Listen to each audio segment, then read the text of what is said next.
Hello and welcome to the first Front End Horse Live of the new year. Adam is already going wild. We are having. I also lit him on fire, by the way. So that's like, he's gonna be high energy because he's a flame. But yeah, Adam, it's awesome to have you. Chat is already like, I'm so thrilled. Everyone, happy 2022.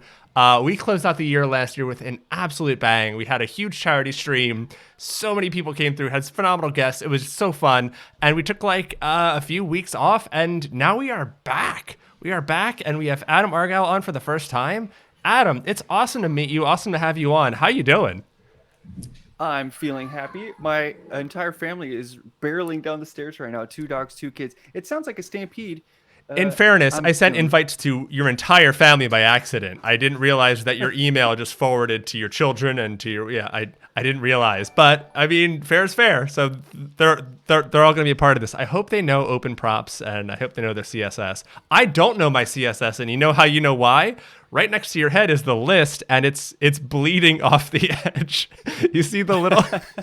Oops. There's too much to talk about. Yeah, there's too much. You gave us too much. You're just too giving. And chat is going wild with a hype train. Okay, so Ben had a sub. Thank you, Ben. I'm trying to catch up. Amit, great to see you. I need to get you scheduled for something for this year. Let's talk about it. Mike, who introduced Adam and I, sub. Love it, buddy. Thank you so much.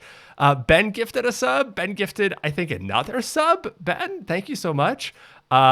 Do Learning is here. Great to see you. Rachel, great to see you. A Prime sub. Thank you so much. Leah, great to see you. Another sub. Adrian, sub. Wow. Inner Self, welcome. This is, and they're perfect teeth. Thank you so much. We compared teeth before the show, so that's perfect. Cynthia, great to see you. Everyone. I have 3 fake teeth. Yeah. Oh, really?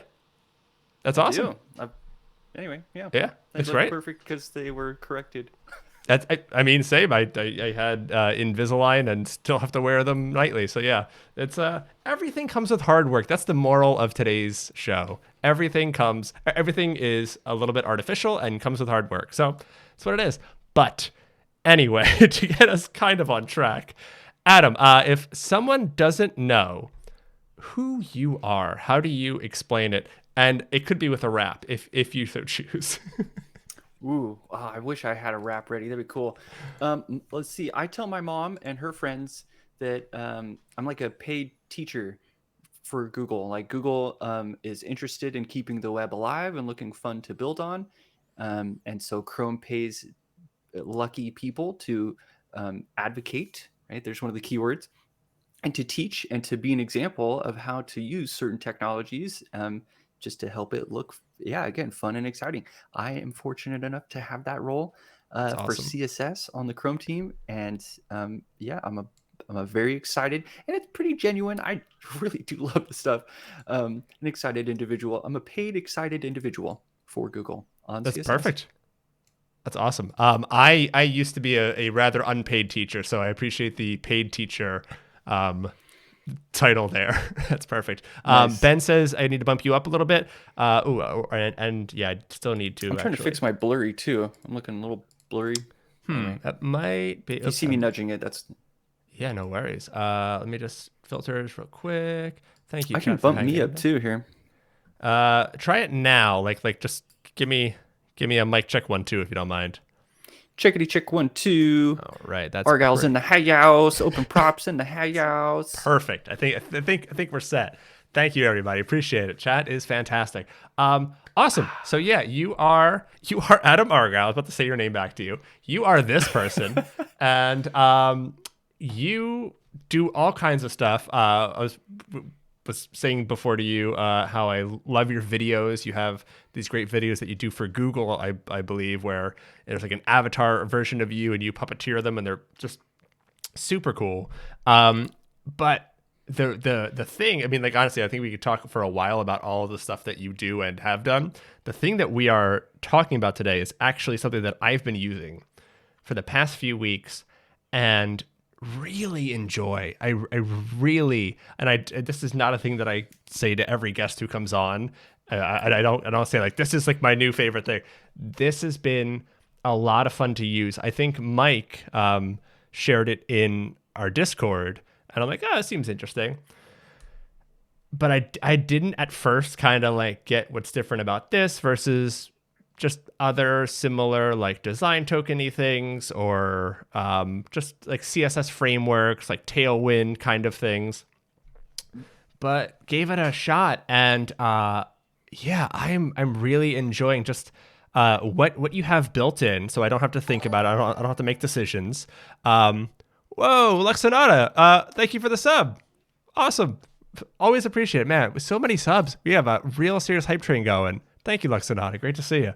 How many things you have built in, like colors, gradients, shadows, aspect ratios, just like good, solid choices that are already made for me. I don't have to go in and reinvent the wheel.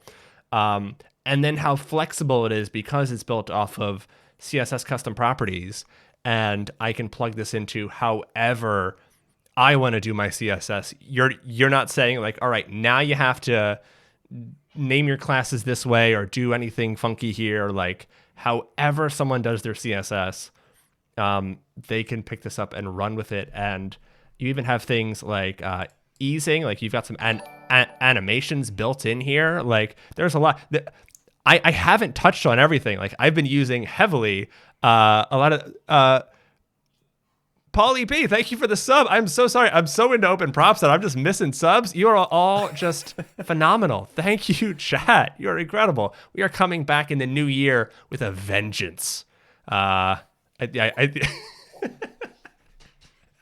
love the energy, man. I love the energy. I'm just going to be your emojis for the things you're saying. I'm just like, I'll be your hype man.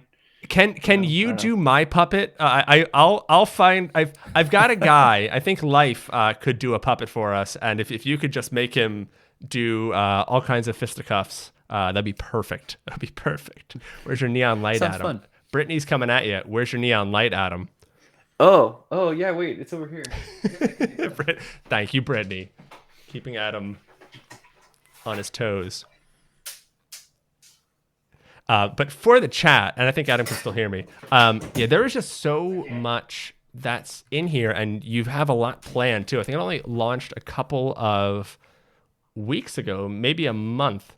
But yeah, there's just so much that's built in with combining these different animations, combining different things. The sizes, it's so like if you've used Tailwind, and I enjoy Tailwind. I think the thing I like most about it is what you have here. It's the like, oh, nice. The neon light is solid. I really like that. Thanks, Brittany. Good call. Really good call, Brittany. Thank you. The thing I like most about something like Tailwind is these decisions, is the fact that I don't have to figure out the sizing. I don't have to figure out the different type sizes, the colors. All that stuff is just kind of like, if I want to get up and running, I can. And the fact that this is built in a way that I don't have to use utility classes, but I could if I wanted to, and I could work it in. Yeah, it's just really nice. So that's my gushing thing, and like this is what I like about it. Do you want to explain it in a way that's actually good now that I've kind of That was a lovely explanation, because it provides that sort of consistency, which is what a lot of folks want out of a tool. They're just like, I'm not a designer. I don't want to make design decisions, but I do want to go fulfill other designers' goals. And and staying consistent always makes things look better. And you have to create less. And so Open Props has just given you a bunch of pre-made things that just keep following me across projects. And some things, were annoying that I kept doing over and over, like fluid sizes or fluid typography. Got it. I don't know how many times I've rewritten that or gone to 8 different sites to find the different fluid typography patterns. And I'm like, they all kind of stink, actually. They end up being like hard to wield because you have to manage the equation. And this just does the equation for you. And it just says, here, there's 6 or whatever, fluid font sizes or 4. And I felt like that was plenty. I'm like, you're either going to have a giant headline or some almost tiny text. And so like these things just sort of give you enough pre-made options that you feel empowered enough. And I think some of them are even simple enough that you could go copy them and make new ones if you wanted, like if you wanted a bigger font size or something. And so, yeah, its original goal was take all of these things that keep following me, find a naming pattern. That's the other thing. I don't know how many naming patterns I've created over, the years, like from T-shirt sizes, extra small and extra small to extra large, to to numbers, naming negative them numbers. to all the color, negative numbers to naming colors like pale blue, paler blue, palest blue. I'm like, this is a joke. I'm like, come on, no one's gonna be able to remember all that, and all of that stuff just kind of accumulated into open props. And the initial goal of open props was, look at how amazing custom properties are. You can stick whatever you want in them, just whatever. It could be. And I love it. Like on the Css podcast, I call it willy-nilly. I'm like, you just put willy-nilly stuff in there, and it's amazing. And then you can just stick two willy-nilly things together, and all of a sudden it's like valid CSS, and it'll accept it. It's just this amazing thing. So I'm like, one of the superpowers of putting them into these custom properties is just giving that power a name. And so we have this function called clamp. Clamp is a sick function. It can do all this amazing stuff. But you know what? It's so powerful. I don't know. Yeah, it can be really confusing. So if we just go name a bunch of things, and now you just have to call it size fluid 1 or size fluid 10. And so you tuck this entire superpower. This is why the term supercharged variables ended up being in there. You're tucking all this supercharged, intelligent, modern code that, yeah, I don't expect anyone to be able to remember this stuff forever, and put it into a name that you can remember. And yeah, it just kind of snowballed from colors into typography, into the gradients, and into the animations and the easing. I was really happy with how the easings and animations turned out, amongst other things like the shadows, right? Like adaptive shadows out the box is really cool. Yeah, you've got these great shadows. They're all really nice. Like, honestly, there's just so much here that it makes it easy. And like what you just said with clamp, I mean, first off, just sizes. I think this should be in everything. Like, having these built-in kind of things for padding, for margin, etc. Like having that as just a built-in aspect of your framework, it's a necessity in my opinion. But when I'm like designing in the browser, I can just hop between 4 and 5 or 3, right? So I'm like, nah, I need some more. Perfect. Rather than tweaking this and this and this and then this and this and this, like just having to move one number up and down is way easier for me at this point, because I don't want to reinvent this every time, just like you're saying. I love that in DevTools too, where you just sort of start typing, like you do --size -fluid, it'll autofill the rest of the list, and you just hit up and down, and you can watch. You can just watch the sizing change live in your component or your page or whatever it is that you're changing.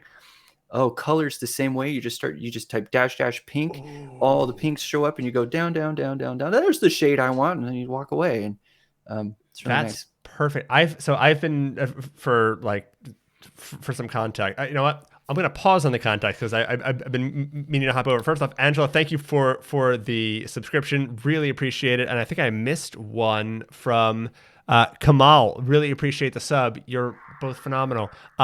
One thing that my good friend Aaron reminded me of is we have this page that I still have done a miserable, terrible, awful job of promoting.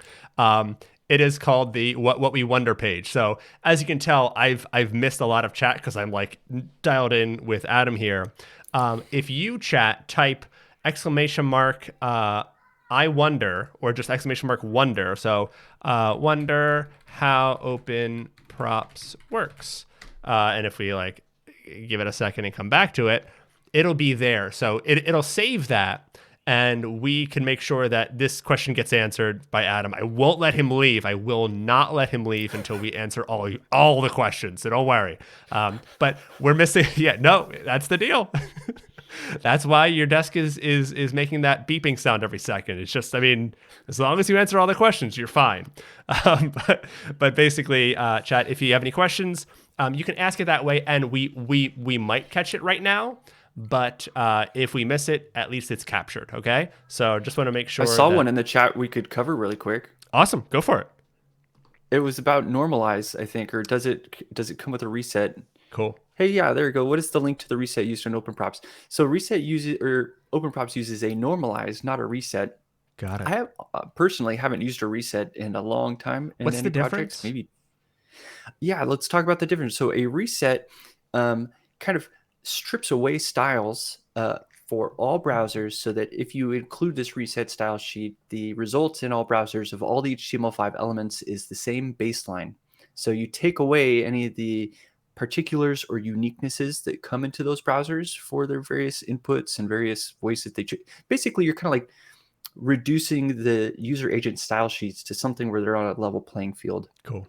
Whereas a normalize is an opinionated version of that, where it might reset some things, but really a normalized goal is to pull things up. So you're going to add styles or maybe add different Everything features to looks things and create a good level playing field that way. rather than everything Yeah. has no CSS or Yes. And like so no that's why styles often you'll applied. see like, yeah, you'll see someone import a reset and then a normalize. And I'm like, dude, that's like shampoo and conditioner in your hair. Wait, do you not like use both? anyway. Do you use one or the other? I do, but on the web it feels a little weird to like Okay. scrub and then add the conditioner. Like with my hair, it makes sense. It needs nutrients. but for the metaphor, it just sounds like you only put conditioner in and you never clean it. I'm thinking Billy Madison right now. Like shampoo resets are better. I was No, just thinking about that normalize is better. This is a blog post. This is a blog post right there. Just exactly what you said. Ooh, there's your header image. Yep, you just got Adam Sandler. Awesome. So perfect. So yeah, so we will get into that. I believe that's one of our things in terms of like what's in the normalize, right? One of the things we're going to touch on. But so I don't know where you want to start out exactly. I know we're going to be working in CodePen. I know we have house props versus open props. Do you want to get into that? And Yeah, do you let's want to start start to build something, or how do you want to do this? Yeah, maybe we could like just start talking conceptually about house props versus open props versus global versus pseudo-private props. Those do make for good code examples, but they might derail us a little at first. Perfect. I don't know. So here, I'll talk it out, and then we'll see if we out. want to turn it into something. Okay, so very often, someone will be like, "How do I use these props?" And you can do it very directly at first, right? You import the props. They're just now a big availability for you to use anywhere in your CSS or your HTML or your JavaScript. Really, there's no limit to where the props can get used. And direct usage makes sense at first, right? You're like var size 5, var like pink 9 or something if you want to make a nice dark pink on something. And so you can use these things directly. And that's what I'm calling you using the open props directly. They're global props, right? They came in globally. You're using them globally. But then the next level of usage, and I think this is where things kind of get more specific for your project's needs, is what we're calling these in-house props. And this is where you're going to name the prop something for your app. And maybe this is hero font size. So like you want to give a name to, so while open props provides this nice fluid typography or font sizes, it's a generic, right? It's a very like abstract generic name, and you have a very specific use case, and maybe that font size needs to get shared about, and so you could just go give it an in-house name, and it can even be prefixed with like your design system. So it could be like front end horse, so fh-hero-gap, right? And so now your hero gap can be var size 6. And then where this becomes really, really powerful is in a media query, in mobile view, you can say that hero prop becomes size 2. So why I think calling these in-house props is really important is because there's essentially a front end and a back end of your custom properties. The back end of your custom properties is open props. It's the foundational global availability of like generic properties and values to use. And then you have your in-house ones, which are your custom ones that are made. So this is like the front end of your custom properties. Because if you're on a team of like 2 or more people, ultimately, if you wanted to, and this is a good idea, I think too, is to have every other teammate only use your in-house props. unless they want to make an exception here and there. Got it. And the reason being is that you can go pivot the in-house props for dark mode, light mode, reduced motion, all these different contexts and screen sizes. And then the users of those don't have to care. You're kind of empowering a whole set of people to have these custom properties that are made for your application that just so happen to be backed by a consistent library. And so you kind of get this win-win scenario of the feeling of owning your styles, which I think is really important, having this ownership over naming, ownership over the language that we talk to with other people about our styles. And then just the fact that you didn't have to go pick pinks. You didn't have to go pick any sizes or shadows. They're just there. Yeah. And your design system can adopt them into its naming and its culture and its presentation styles. And so I think that's one of the healthiest ways to use this, is to use open props to create your own in-house props style system that empowers yourself and others. So that's what I meant by in-house versus open props. That's really clear. We had Mike Aparicio. I hope I'm saying his name right. I try, I always get it wrong, but we had him on, and he kind of explained the same thing of like, you set up your design tokens at the top, and then you kind of do like brand color, right? And actually I was pulling this up because I'm stealing this for my site. Like the way you set up this example, I thought it was great. And so like you just kind of show how it works with different color schemes. And I just went in to your CSS and pretty much copy pasted.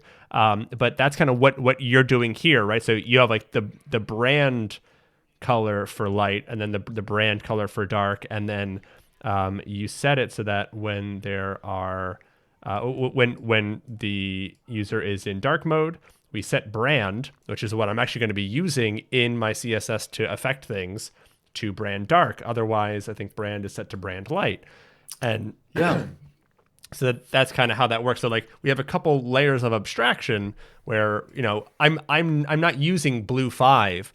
I'm using brand, and brand is either referencing brand light or brand dark, and those are what's actually referencing the orange 6 or the blue 5 or whatever, right? So it's kind of that like layers of abstraction, but it all points back to something in open props if you want, or it's your own thing, but open props gives you those defaults. Like right here, you've got something custom that's not directly in open props, but it just shows that flexibility of having the design tokens as like the core and putting the layers of abstraction for your specific use case over top of that. Yep, you get to build it up. And that's nice, right? Because like I like utility classes. I think you could even use tools to turn open props into utility classes. But utility classes have more purpose than just a generic property does. So that's kind of one of the like interesting comparisons here is that, yeah, really, I've given you a dump of values, and that's not really that empowering. It's not until you start turning it into systems like you did here, where it starts to really be flexible and intuitive. You're like, oh, I can use sizing values in my gradients. Like with a utility class, you got the gradient.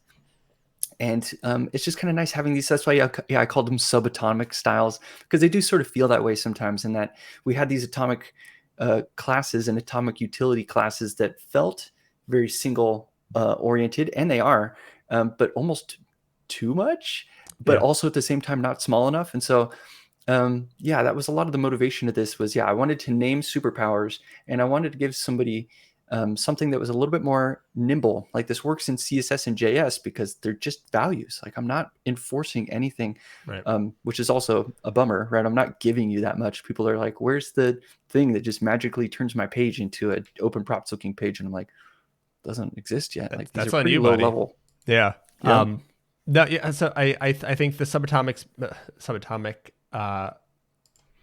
term is correct, because like you don't even have like a thing that I mean, like you don't have the property here, you just have the value, right? So like I have to write padding, and then I assign one of these sizes to it. I choose, like I write margin, and then I assign a size to it, or a fluid size or whatever. So it's one half of that, but I can use that second half pretty much everywhere. If that makes sense. Yeah. Yeah, no, I think you did a good job there. Yeah, which is something that the utility class doesn't do. Which is interesting. Like utility classes end up being a lot more strict, Mm, and they can offer a lot more because of that. Like I can't really do mix-ins with open properties. Like I can't give you a group of properties in a property, got it. which is kind of a bummer. Well, it's maybe not a bummer. It's just like a I love interesting it. limitation. But yeah. So I yeah. So Oh, I like the flexibility that this has been giving me, and just not having to make those decisions. You lean on a colors library called Open Color. I had not heard of this, but really solid library that has some good defaults. But I can easily it's override really these good. defaults. Like that. That's the key thing is that like ejecting out of any part of this is so simple. But It really is. I thought the usage of where was really nice there, so that all the custom properties. So it's like, it's most people put their custom properties, and this is, I think. Oh, go ahead. Do you want to say something real quick? no, do you want to touch on that? Because I've noticed like certain ways that you're actually doing the CSS that I'm like, oh, that's interesting, but I haven't dug into it much. Are we going to get into that, or do you want to touch on that Yeah. now? So I put all of these library custom properties are on the HTML element tag. So they're very high up in the page in terms of the cascade. The HTML tag only has a specificity point of 1, really small, versus root. So root has a specificity the same as a class, which is 10 times. It's like a 10 versus a 1. Oh, And so what's interesting is I even go the next step further where they're on the HTML tag and I use the where pseudo class selector, which removes the specificity. So when you load open props, all those custom properties enter your page with 0 specificity. So if you write root, which has, yeah, again, like a specificity, and you type a new -- pink 5 and you make it some super hot pink, you have 0 battles that you have to fight open props. Open props oh, will that's awesome. always be under your styles. Yeah, so it's not like Bootstrap or other things where you're like, there's importance going around. Like, no, these things are super easy to overwrite, um, which I think makes it more extendable, and customizable, because there's no battle, there's no specificity battle, Got um, it. which is kind of unique. Yeah. Yeah, that's okay. Oh wait, is this part of the CSS that you wrote That's on? the normalize. Yeah. Okay. Oh, got it. Okay. Because look at what Nice. I'm doing. I'm saying, hey, every paragraph in this entire app should never go up like wider than the size content 3, which is probably going to be like 50 characters or 60 characters, right? It's like a statistically and scientifically studied healthy, character width for your eyes to move across. Right. Anyway, No, that's perfect. Okay. and so That yeah, makes a even lot of sense. the normalize uses the where pseudo class so that it has no specificity. So in case you want to overwrite the styles that came with the normalize, there's no battle. Yeah, That's it's great. pretty Yeah, cool. I, I The library does ship with one without where, or you can go build it yourself. But I think where is a future way of delivering libraries for CSS. awesome. And yeah, I think Adrian. Yeah, so the TIL does work. I did fix that bit. So we also have a what I learned thing. So where makes it drop to no specificity? Is that just if it's on the HTML element, it drops it down, or that's anywhere? Anywhere, and it can Interesting. take a selector list, so you could put a comment in there. You could put stuff Got with it. IDs in there, like that are super specific, and it just goes clobber, squash, Wow. acts like it was nothing. Yeah, I did Yeah, not it's know kind of that. the opposite of is. So colon is very similar, but it takes the specificity of the highest item in there, Got it. Interesting. which Ooh, you can Darth use Maul. again Evan's coming as, in with a yeah. question. I'm excited to check that out. Um, that's kind of like a philosophical question. We're definitely going to grab that maybe towards the end. That's a yeah. Nice. I like it. Sweet. So do we want to maybe like build something with this? Because like I think like talking philosophically about it is cool, and like you've got gradients built in. Like it's a fun toy box to look at, but I would love to like snap some Legos together and show people like this is what you can build. Or I mean, not that we're going to build the most incredible div within the next hour or whatever, but just so they can get a taste of it, if that makes sense. I think it's worth looking at some of the examples, like Cool. towards the top. Let's check out the hero layout. Yeah, let's do that. because I Like did these learn a things are lot fun by to look looking at through because, these. nice. All right, so the first things we do in this one is we import all of open props and all the normalize in the CSS file. And I don't expect everyone to always do that or to be starting from scratch, which I feel like that's a start from scratch thing to do, is to bring in all of open props and the normalize. You're like, okay, I'm starting fresh. Um, but what you'll see here is kind of fun is that the layouts are all used still. So you have like this, like the world feels like your oyster. So we've got bodies set to display flex, our header, display grid, align item center, right? Our grid template columns, like nothing, open props hasn't done anything there yet until you get to the background. You're like, oh, okay. It's using grape 0, which is going to be the lightest shade of grape that is there. And that's why we see that really, really pale purple there. And then we have our hero, which uses a large padding, size 10, kind of feels large. You're like, well, it's definitely not going to be 1. We've got a display of grid, which is going to set things going into a vertical layout and with a little bit of gap. And look at that, like a hero layout with 2 props and 3 CSS properties. Like that's cool stuff. Yeah. We have our hero message pulling in some text colors. So this is a good example too of open props being used directly as like a prototype. I made this example, I think, in like 20 minutes. I had like something I was working towards. Like I was like, okay, it should look kind of like that. And just being able to bang something out like that because those properties are being used directly is really nice. I'm not trying to empower a design system, or other teammates to use this hero layout over time. But yeah, any questions about just sort of what we've scrolled through so far? Not for me. No, I just kind of went like chat to see like the ways that we can, not the way that we can use this, but like all the different things that you can swap out an actual value for one of these open prop defaults or open prop values. From colors to line heights, I think you have even letter spacing. Like you've got lots of things that are already dialed in. I don't have to you just have a lot of sensible defaults, and I love anything that gives me that, and I love the flexibility here where I don't have to eject out of BEM. Like that's one thing where when I use Tailwind and I get to a point where it's like, and I'm not trying to make this like a open props versus Tailwind kind of thing, but just like utility classes. Yeah. When I'm using those, you always come to a point where you go, I've got to make a class for this. I have something that the utility class won't cover, and I have to like eject out of that. And then I have either a component that's utility classes except for one div, and I've just set a class and all the CSS is elsewhere, or I have as many utility classes as I can for that div, and then a class so that I can target it with more CSS elsewhere. And it's not really clear where all of my styles are because they're kind of split between utility classes and written CSS like Sass or something somewhere else, or a styled component. It just I don't like splitting it up. I'm fine with utility classes. I don't complain about the way that looks or anything. It's the splitting and fracturing of my styles and then having to come back and hunt down why is it doing that because of 5 different things, right? I like that I can use those kinds of utility class benefits of the smart defaults all in my CSS and just have it in one place and know where it's going. That's what I've loved most about it.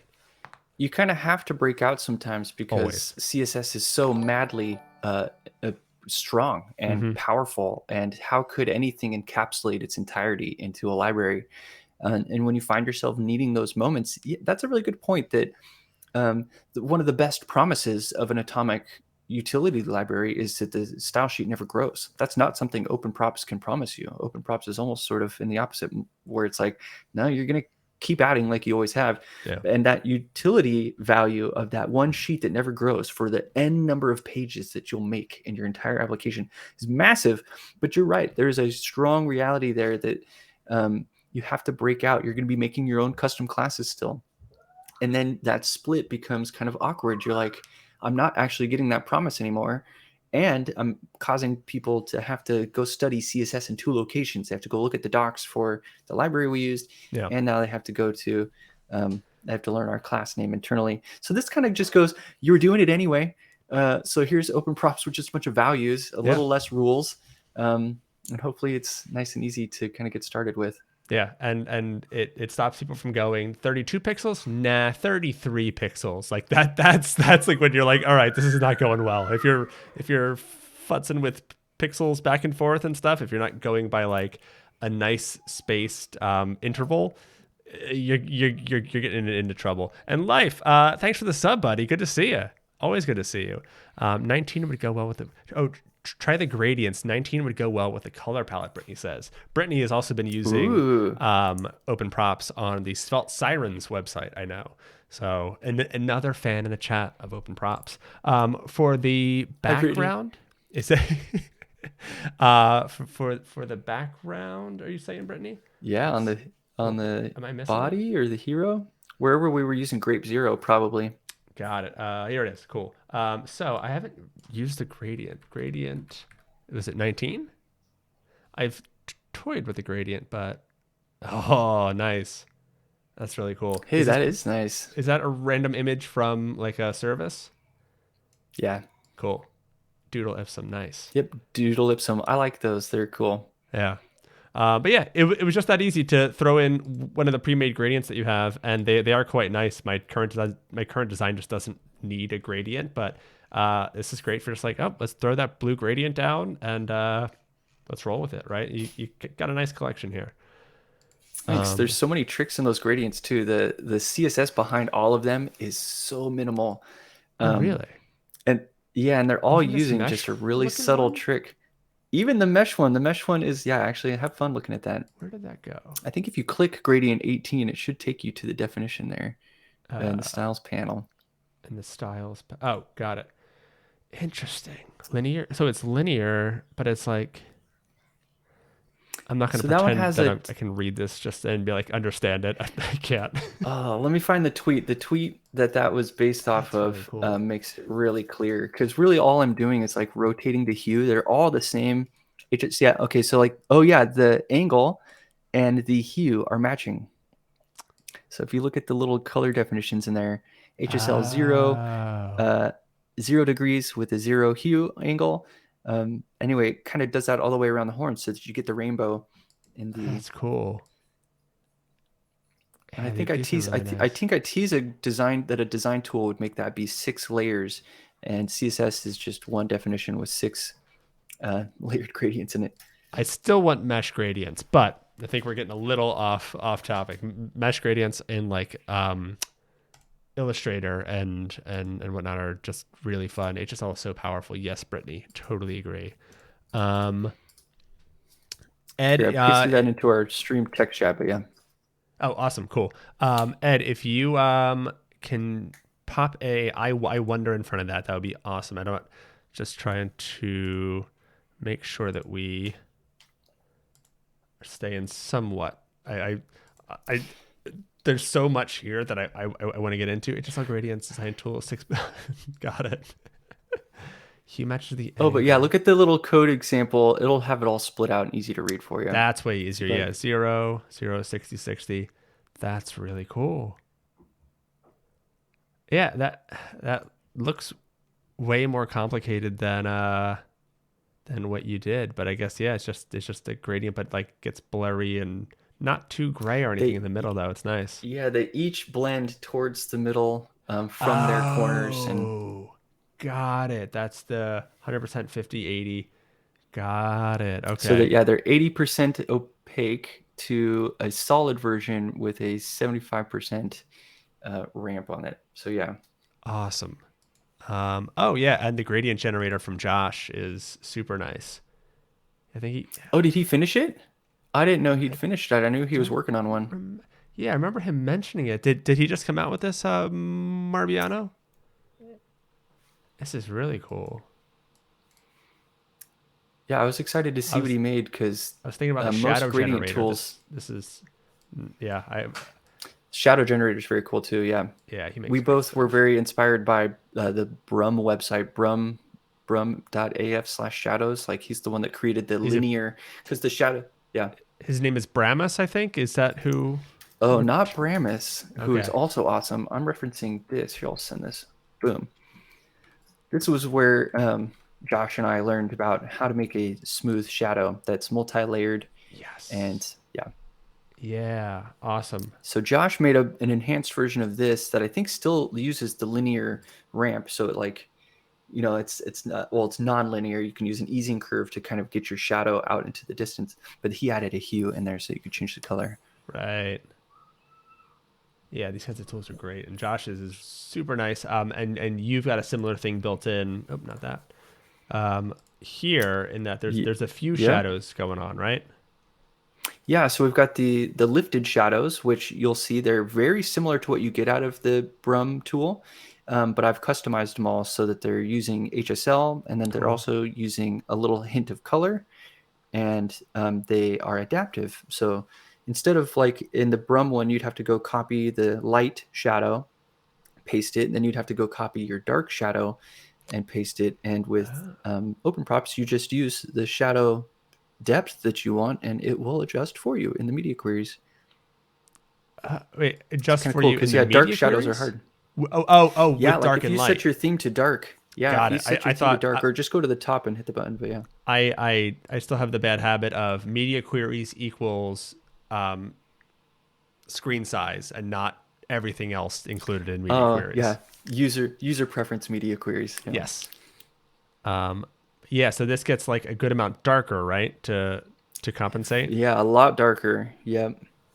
so that because Yep. otherwise Near you wouldn't be black. able to see this, right? Like it would just be pretty much washed out on the darker Or background. or a lot of people will use a gray for their shadow, and you'll see. Oh, yeah, you'll see this on websites where the dark mode shadow is actually light, Yes. and it's casting a white effect, and you're like, that's the opposite of a shadow. Now it just looks like muddy You've got stuff is neon falling off behind of it, your but it's a box. crappy neon light or something. Yeah.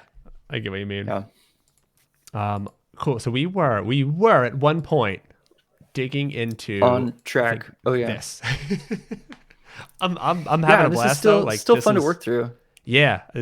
I like I've been gushing. This is like my new favorite thing. So I'm happy to like jump Let's look around at and the just button play styles with it. there. Because that should be kind of nice to go look at. Like, Button. Here we right, go. there's a button. Right, background white. Okay, so this is just our default button, right? It's not the brand colored Okay. primary. Background's white, colors indigo 8, so we have a nice dark blue. We have font size of 3. So here's a fun thing. If you see like font size 1 or line height 1, it's the same thing as at least what the intent is 1 is your legible base. Cool. And so a font size of 3 is saying it's actually should be a little bit larger than just like the default page font size. And I like thinking about things that way, that your smallest font option from Open Props is legible. Like I don't really give you an opportunity to create font sizes that are too small. Even with the fluid ones, that's where people make a lot of mistakes. So you pick like a fluid font size and you'll shrink it down and you're like, no one's reading 8-point font on their Right. phones. Why is that So an that was option? an Why did awkward. you give me a foot gun? Like this just Yeah.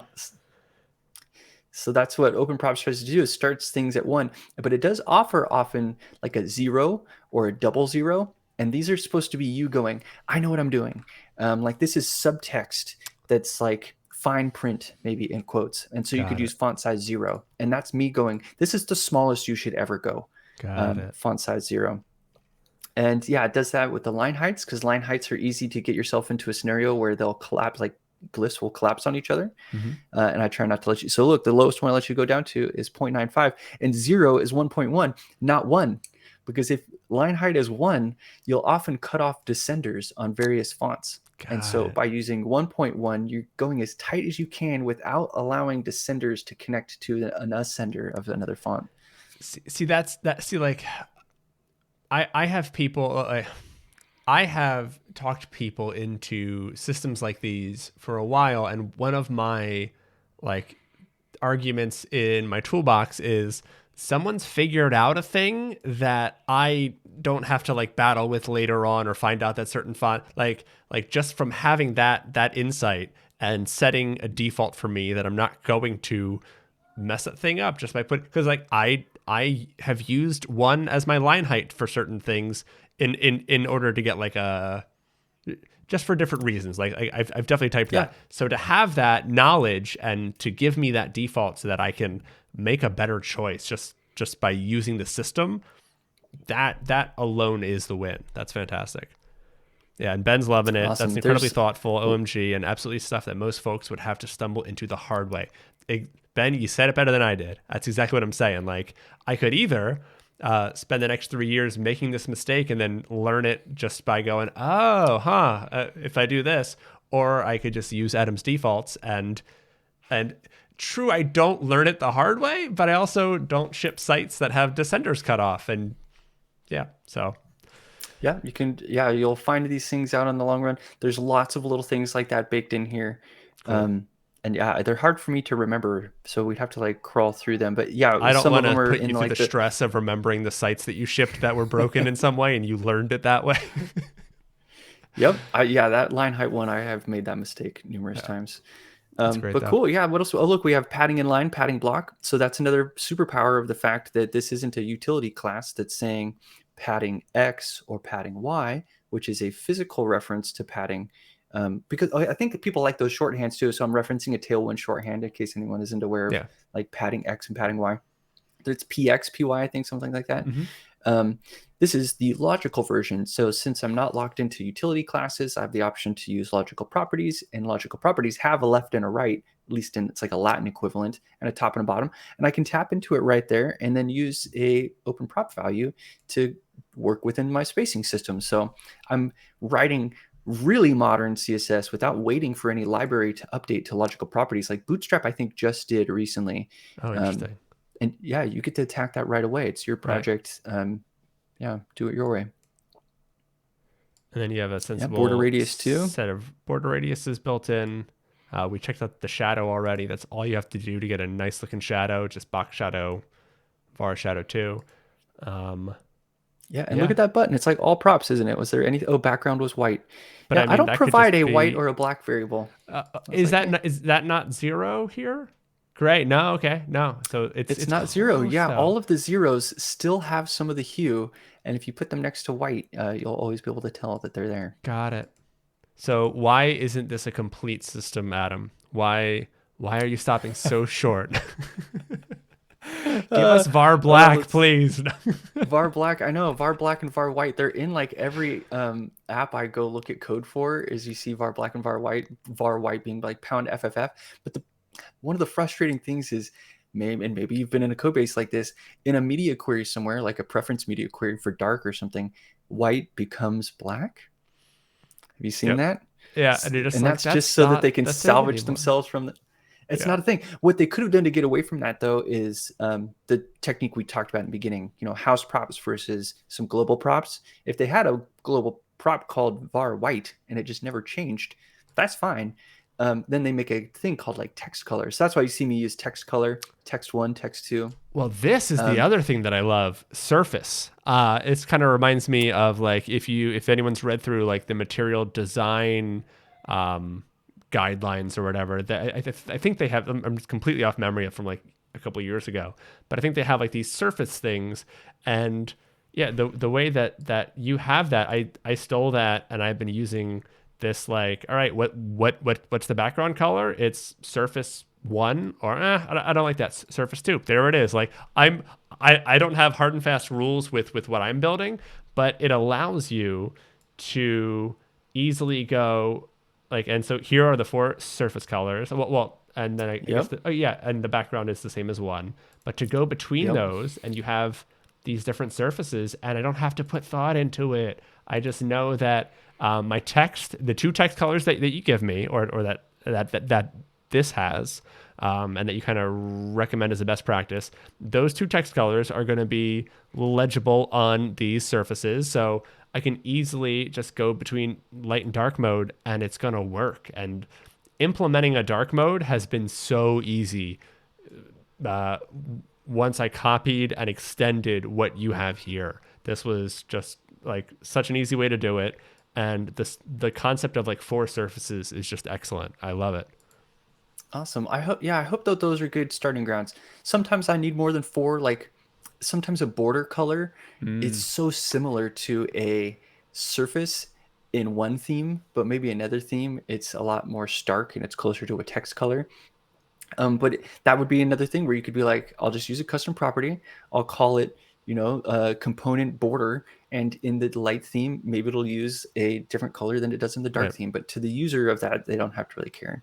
Yeah, I think surfaces extend well, right? You're like, okay, I'll make a 5th and a 6th surface for all the different background colors that we have. Or I think it's healthy to think about them as surfaces.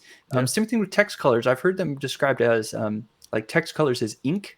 So you've got like ink 1 and ink 2. You can think about like a printer putting some inks down. Yeah. And then it's nice surfaces playing well into there too, where you have your surfaces and your inks. Fun ways to name things. And that's, and you can back it with the props, do whatever you want with your naming. It's on you. Have fun. That's great. Yeah.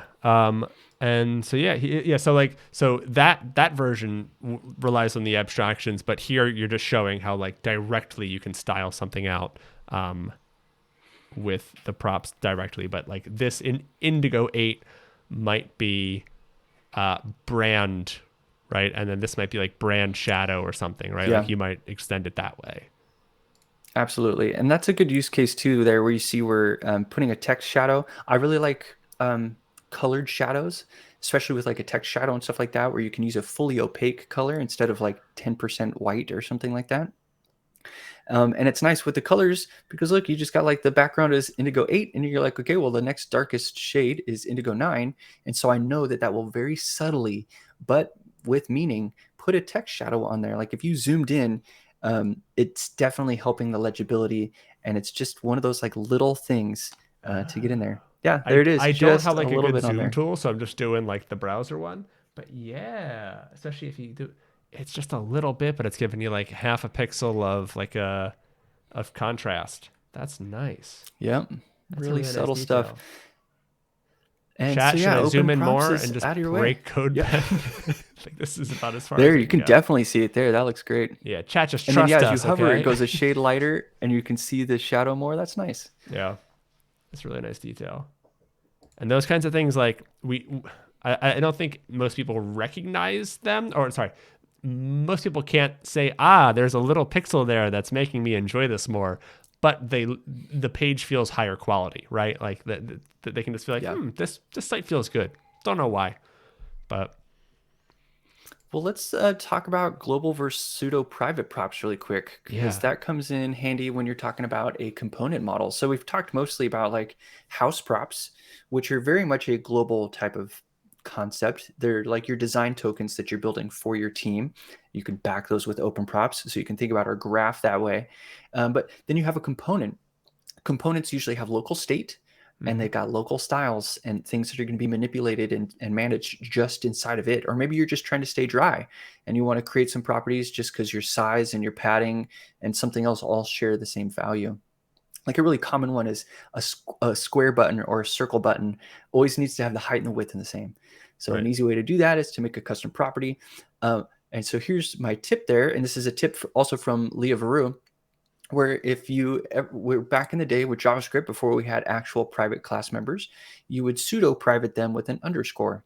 And so what Leah has proposed in an article is like, hey, just for organization and just for the visual separation of what's component local and what's house prop or global is to use an underscore. So you can go -- underscore and be like my gap or my size, or just size or whatever like that. And then you could even set that value of that, pseudo-private property as a global or an in-house or an open prop.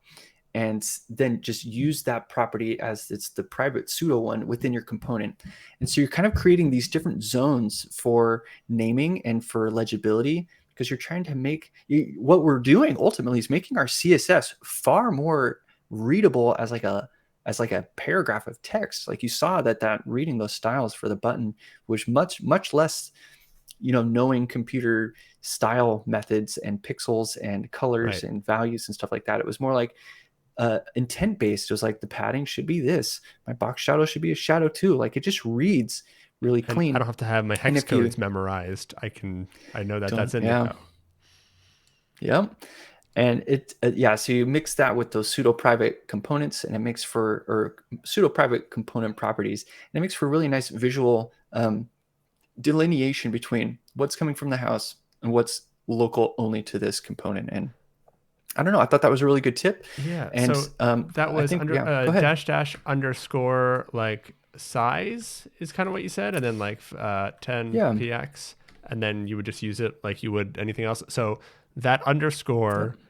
tells me and everyone else that this, and obviously putting it on the button, all buttons is not the way to go. But if this was like a component, whatever, um, that that lets everyone know this is supposed to just be used within this component. I think we could enhance our button right now because we have a variant. We have the primary and the Cool. default. We could make the background and the text color private pseudo properties, and then that's Okay. all we're going to tweak in our dot primary. So what should we So look, call we this? indigo 8. This property. Let's see, this is our button. We're going to do the background first. So I don't know, you could just be cheap and go BG. Cool. And then just do And white. that'll be white at first. All Yep. right. And now our background value is var private BG.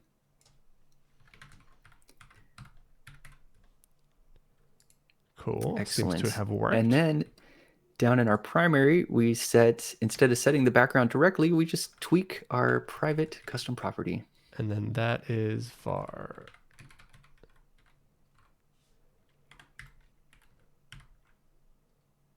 Awesome. Boom. Got And it. I think that's a healthy practice. So now your variants don't even have to care about what colors change in the variant. They're just setting, I mean, I guess we could have called it like theme or something, right? Because we're kind of making a button that accepts new themes now. Okay, yeah, I see what you're saying. Trying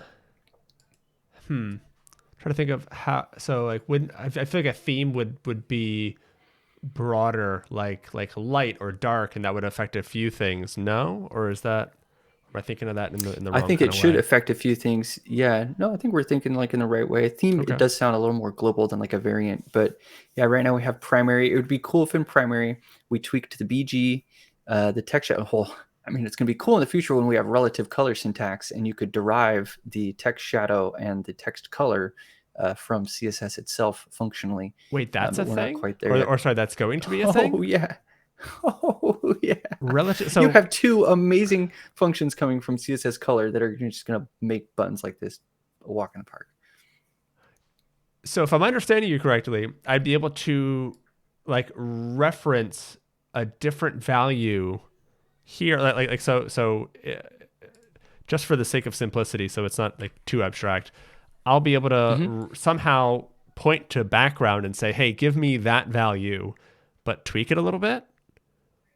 Yeah. Can I What? code in your code pen? It's like I'll get in Yeah. there Let and me see. You pseudocode. can. I mean, honestly, with what you just told me, you can do whatever you want, Adam. Anything. I'll just text it to you. Well, here, I'll help you write it. Let's go back to having Okay. BG as var indigo 8. Okay. Cool.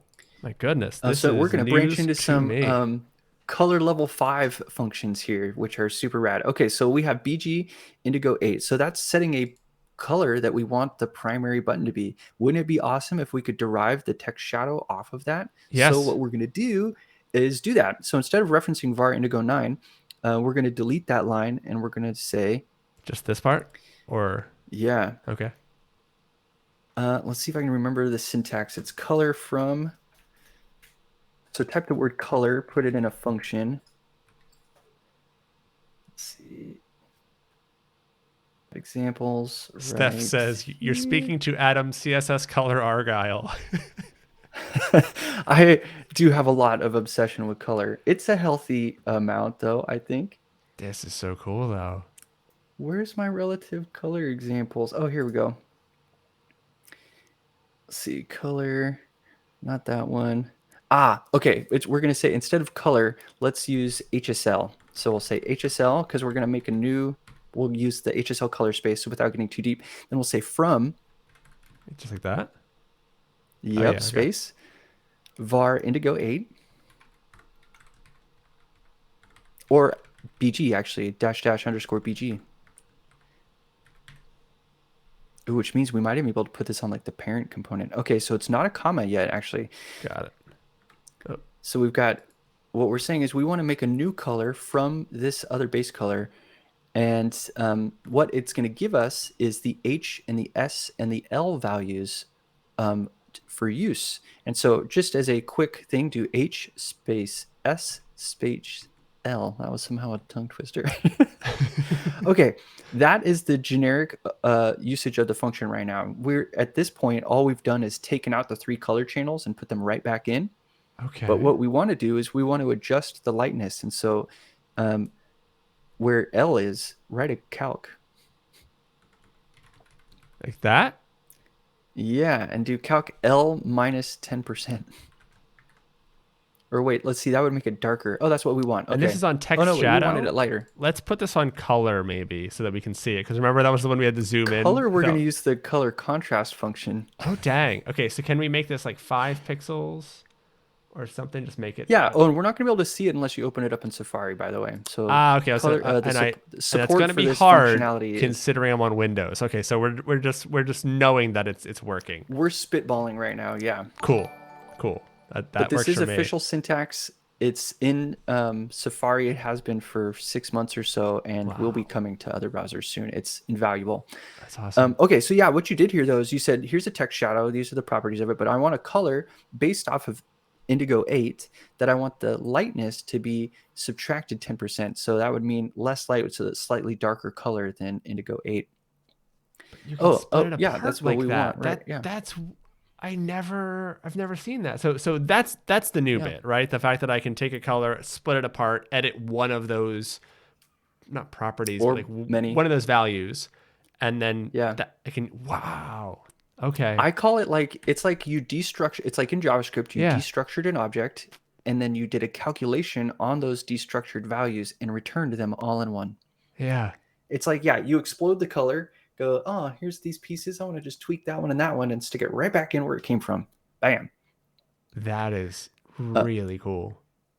Super cool. And then the other fun one that'll be eventually here too is instead of color white, you can write color-contrast and pass in the text color, and it will to pass in the background color rather. So you'd be, color-contrast, pass var bg. So you're passing in the private background color.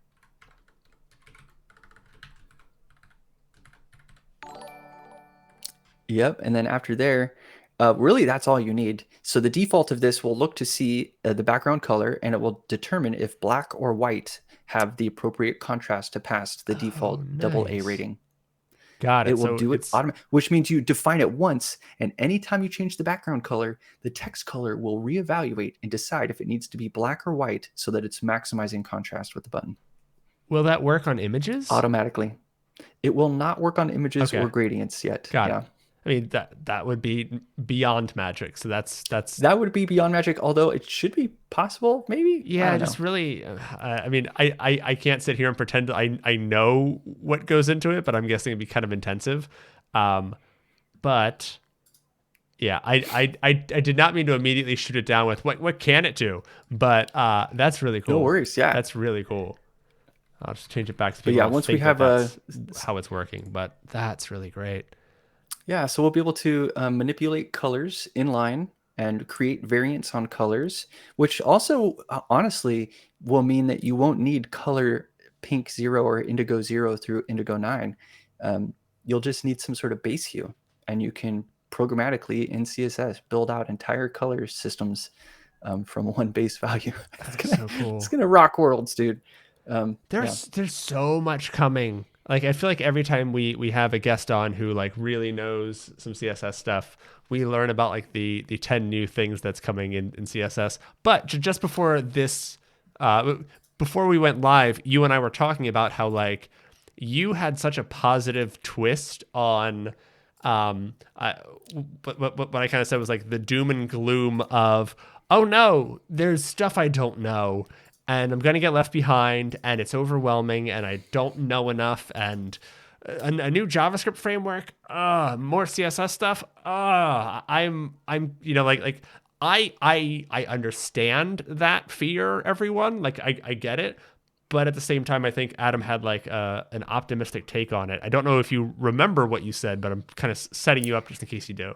Yeah, I do. I mean, it's a beautiful bummer. Hey, that's a fun alliteration. That's not what I said the first time, but yeah, it's a beautiful bummer that we have new tools to try that are free. Yeah. Or hey, my industry keeps changing for the better. That I was wish it not would how just you stay put the it same. before. You're just dunking Oh on yeah, I think people I with put it before fears as like, now. well, the idea before was like you go to like a chef and they can max out their industry knowledge really fast. I was a hairdresser the other day, hasn't changed their tools in 10 years. Why would they? They've been doing it for so long that they don't learn anything about their actual job anymore. It just has stayed really stationary. And I'm like, wow, our industry doesn't have that problem at all. We're Right. constantly evolving. Our tools are changing. And to me, that's an exciting world to be in, one where I'm never a master, one where I'm constantly learning. It means I'm constantly excited. Things surprise me all the time. And so I find all of these positive attributes about this industry that we're in that other people don't like, or it can be really daunting at first, or even entirely because it's never changing. So I end up really liking this place where it's constantly exciting. Yeah. But it comes with the cost of being overwhelming, of never knowing everything, and kind of you got to be in a learning mindset to really enjoy it, I think. Yeah, I just like that, like it's an opportunity kind of perspective that you had on things, and I think that's how you learn all this stuff that you have learned, is kind of waking up every day and not going, oh, new things are scary, I'm just gonna turn off Twitter now. I mean, you should probably just turn off Twitter in the first place. That's just good advice. But yeah, but instead saying I'm gonna go learn that, I'm gonna try that out. So, and Michael Jolly in the chat, good to see you, sir. Welcome back to here. And Thomas, I'm not sure if I said it, but thank you for the sub. It's good to see you too, buddy. Awesome. So one thing that we have on here is animation keyframe effects, and this is actually one thing that I haven't gotten. I haven't really touched with open props yet. So I would love to walk through it, because I vaguely get how it works, but implementing it is another thing entirely. So I would love to touch on it. Yeah, definitely. I'm trying to find. I had like a CodePen Kickstarter. I've made a few of them for folks. Here was one where I was thinking about that. Okay, so the idea of a keyframe effect is, and why this is sort of a little bit different in what OpenProps is doing. And maybe someone can share. Here, I'll open up my CodePen to actually be able to find that. Is Is it like that at the when you top do here? an Is it one of these? I don't think it's one of those. I should actually put it there as an animation example. We can probably look at that thing here soon. Okay, OpenProps fade in animation. This looks like one. Yeah, yep, this is exactly what we want. Here you go. So this also touches on something that people really don't realize with OpenProps very much, is you don't have to grab it all. You can grab just what you need. There's a lot of a la carte imports. And so what's shown here is we import the animations and the easings. Cool. And that's important because this is only a demo of the animation. And maybe you've already got a whole bunch of custom properties and systems set up in your app, but you don't have animations yet. Hey, you can pull just those in here. Yeah, that's great. And you can see how it's as simple as var animation fade out reverse. So I provide these animations. So we're reversing fade out, which is going to bring us in. And I mentioned there why it's important, because we don't have to specify a starting position if we reverse fade out. It's a little tricky. So is that on page load? Is that when? Yeah, it's on page load. If you go to like the HTML and just hit spacebar, you'll invoke a reload, I think. Oh yeah. But maybe there's a hotkey for that. There is. Nice. That was nice. It's like Shift Control 7. Control Alt. Control Shift 7. Rerun preview. Control Shift 7. Doesn't want to do it though. Oh well. But we did. Here's a pop-in animation. This one's a little more exciting. Here, check that one out. But like that's just so simple to implement. Let me just see what happened. All right, so this one is a pop-in, you said? Yeah, so this one should have like a more of a springy bounce in, and it uses more of the easings, and it combines the props together. Got it. Oh yeah, and I did use some of the eases because they're just really nice defaults. Let me pull those up. Yeah, I love the easings. They Yeah. feel like a really unique offering Well, with you open had an props. animation library before that kind of touched on similar things, didn't you? What's your other project that I'm trying to think of? I have transition.style maybe, That's it. That or yeah, the one where like the um, demo page goes like there's like wipes across the entire page, right? Is that what I'm thinking yeah, of? yep, that's transition.style. And that one is a click and go clip path transition thing. So you just That's what visit it it. You're is. like, Clip okay, I path. like that wipe, and it puts the CSS um, right into your Yeah, this is clipboard. great. This is really nice. Dropping this for the chat. Um, yeah, you've got a bunch of these different kinds. Yeah, just click through them. Yeah, they're fun. Yeah, Even if you click the big area, it'll just inverse and kind of let you go infinitely in and out of them. and this It's is built with using Svelte. CSS transitions. Yes, these are all Yeah, CSS transitions, and they're built in a way where you can wipe in one way and wipe out a different way, and kind of yeah. it's funny. You so like one thing that CSS Tricks just covered of yours was that link hover. And a Yeah, while ago, I did like a video that just kind of showed because like there was just one of those things where like, oh, why is it going out the other way? It's just a fun thing to dig into. Sorry, we're getting way off open props at this point. We're going into like code pens that you've done. it's okay. These transitions though are actually things that would make. Here's a fun little fact. If you open up the code or the GitHub for this website, you'll see the first version of open props that I ever made. Oh, really? Yeah. We can actually quickly go over the history, how I got to where we are. If you scroll down here, find the hack packs. That's what I was calling just the props. Hack pack. Nice. The hack pack. And so what I'm saying is like I'm going to give you just the properties to do this stuff, and then you can make way more variations on the animations and transitions than what are provided here. Got As long it. as you're willing to play with the properties. And so this is where I was like, why don't people ship more properties? I'm like, these things hold all of the power, and if you give them to them in those pieces, they can orchestrate them in any way they want. I'm like, it's a slightly more advanced usage, but way more flexibility. Yeah. And yeah, and so I ship all of just the props, and you can go build stuff with just transition properties. That's awesome.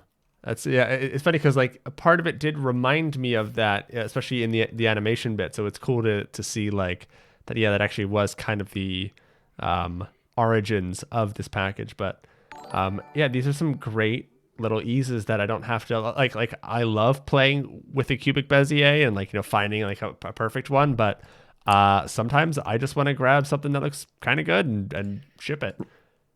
Yeah, what I've used for a long time. I think the first version of Open Props 2 for the easings used the classic set of like, what are they? Cubic, bicubic. What are they? And they have quartz versus quant versus Yes. qual. No, now I'm just making fun of it. But all these weird words. And you go to the site, and the site looks cool, and you're like, oh yeah, I want a really extreme curve like that. And then you go use it, and you're like, ah.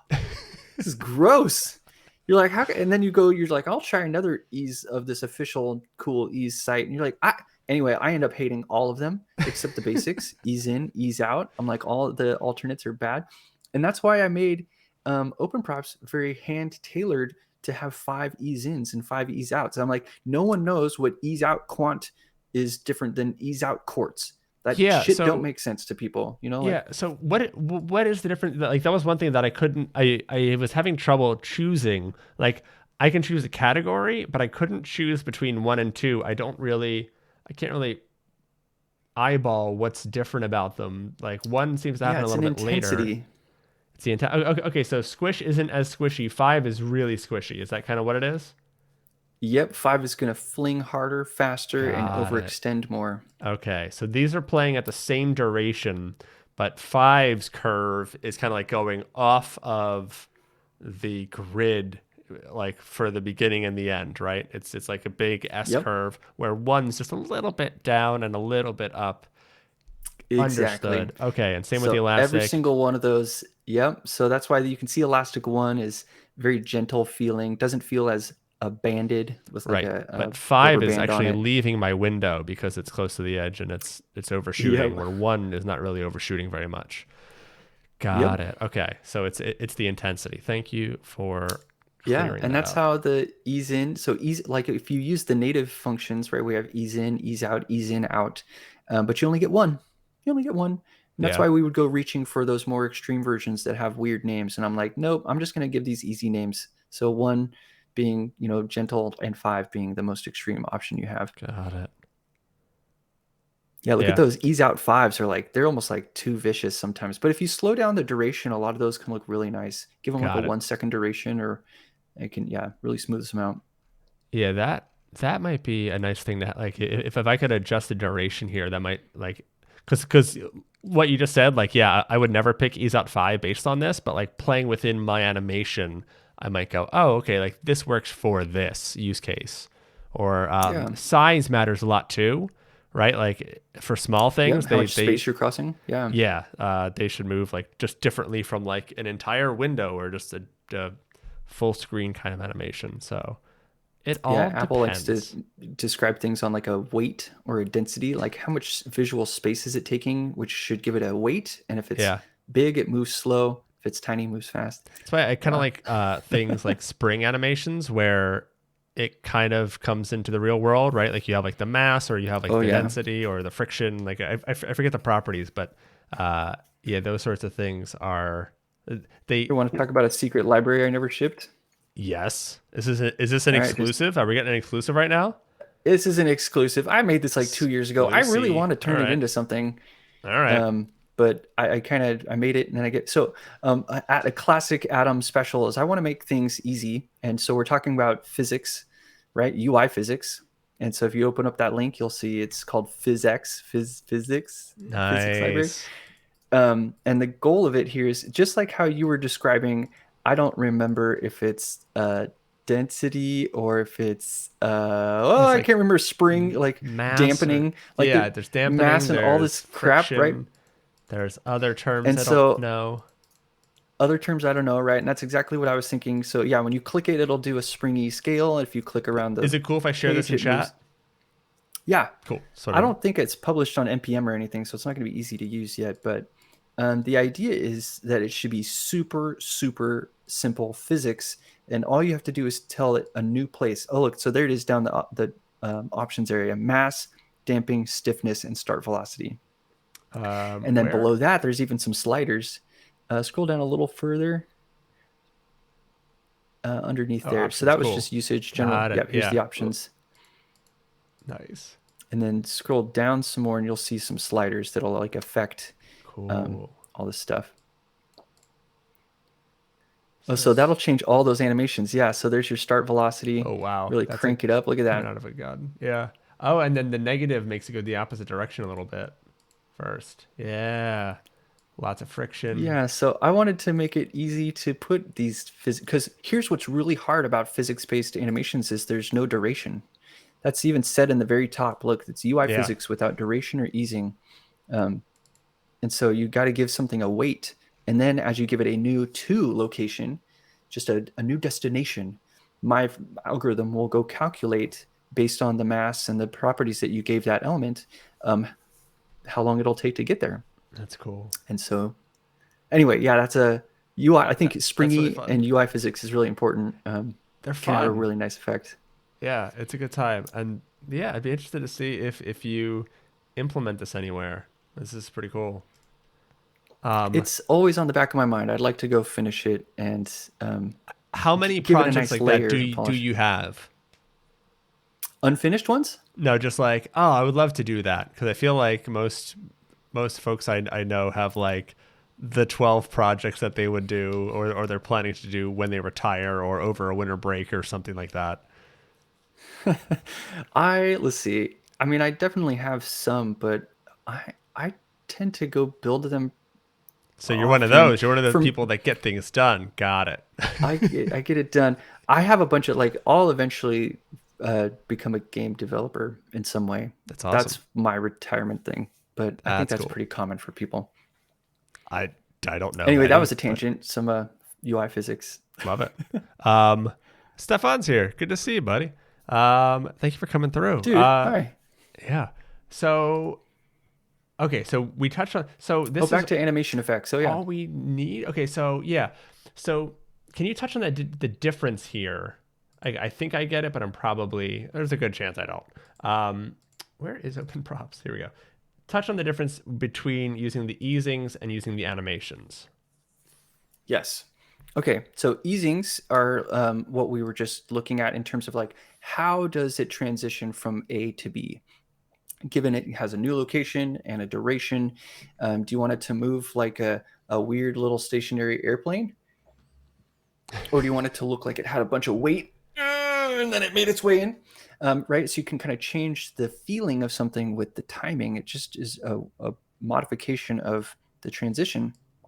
And the squish and the elastics in there are ways for me I'm pushing the boundaries of what bicubic CSS easing can even do, so that you can kind of simulate some of that physics stuff. Cool. And I tried to make it about as good as you can get out of those functions. I'd love actually if other people have more that they can do with easings. If you think there's more than elastic and squish, if there's other cool effects, send them my way. We can add them into the open props list here. Awesome. But then that gets different from. It's just say we got some good animation folks in the chat for sure. So yeah, let's make it happen. Cool. The animation keyframes are where things get really interesting. So if you scroll into that animation section, you'll see the effects in a big list, and you can just invoke the effect, right? Fade out. That's all it does. And notice it didn't fade back in. Right. There are single keyframes. So usually when people write keyframes, they write a pair. And that's because they want to explicitly state where something should start and end. And so you make a pair. You say start at opacity 0, end at opacity 1 for like a fade in effect, right? Because you're starting at 0, going to 1. The fade in animation that you get in open props is just a to variable. Okay. It doesn't say where it comes from. And that's part of why it's an animation effect, is it's just a single keyframe of a destination. And this is what also allows you to combine them together so that you can fade in and scale up, because they're two independent keyframes that just say a destination. And when you give something two keyframes as a destination point, the browser will merge them together and scale and fade in the keyframes together. Oh, is that what we're doing here? We're doing slide out and down, and that doesn't. That one is still just a single keyframe. Okay, never mind. Yeah. But if you go below the samples, you'll see combos. There we go. Okay, so slide fade. Got it. So we just comma separate, and that's it. Nice. Yep. Boom. Add a little squish bounce there, and now you get this really springy looking animation for like no styles. Yeah. Got it. So that's where like I feel like this is where the real power comes in, where you get just a real simple combination, and I don't have to just figure out those things separately. Like I could figure out the opacity one myself, and I could do both of those by hand, but why when they're going to be pretty much a straightforward sort of thing, and you've done a really nice job of making these feel nice already. Can I change the duration? Oh yeah. Yeah. And so that's actually one of the things to talk about is these particular props in open props are unique in that they have a dependency. The actual property itself, you notice we say animation : var animation fade out. So the contents of the animation fade out includes a duration, and easing, and all the sort of things that are needed. And then it also points to the keyframes. And so then the keyframes have to be on the page as well in order for that animation custom property to work. So there's like that dependency where the property itself is mostly just the description of the animation, but then the keyframes it points to hold the effects. Right.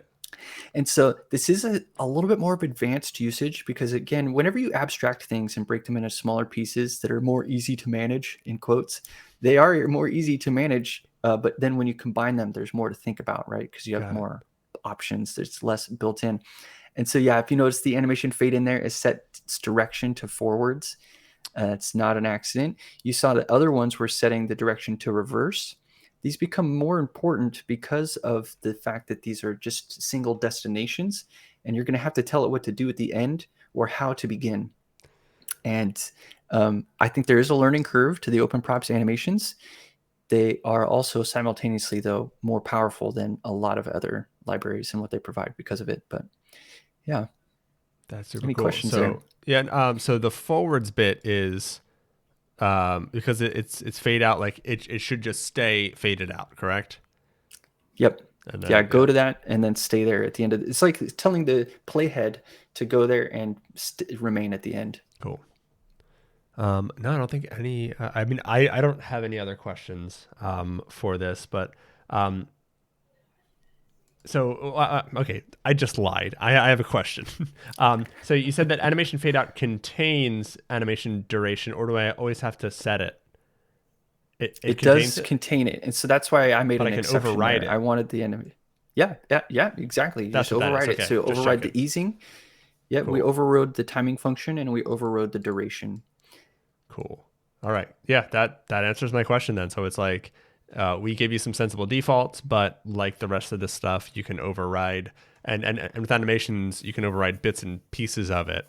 But if you just Yeah. wanted it to just kind of work, if you just wanted slide out down, that's your line. But if you want to fine tune it, change the duration, anything else, yeah, tack on a couple Yeah, let's go extra check out that properties. demo you're just highlighting too. It's got that action sheet demo. I feel like that's a really scroll up above the samples. Yeah, right there in the usage sample, that action sheet. Right, This? I think that's a really good. No, in the section to the right there of the two. Yeah, Oh, usage this. samples. Sorry. Yep, action sheet. Yeah, so I like this example because right, an action sheet is when you hit a button, it slides up a bunch of options from the bottom of the UI, Okay. and then you close it, it goes back down.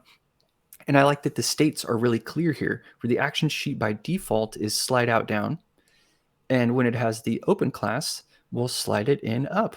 Got And it. you can see how having these effects are really nice. You can see how setting the direction is really nice there because you're like, yeah, I do want you to open up and stay there, you know, and I want you to go down and stay there. And you're just kind of giving these really clear directions with really minimal props. Feels really effective.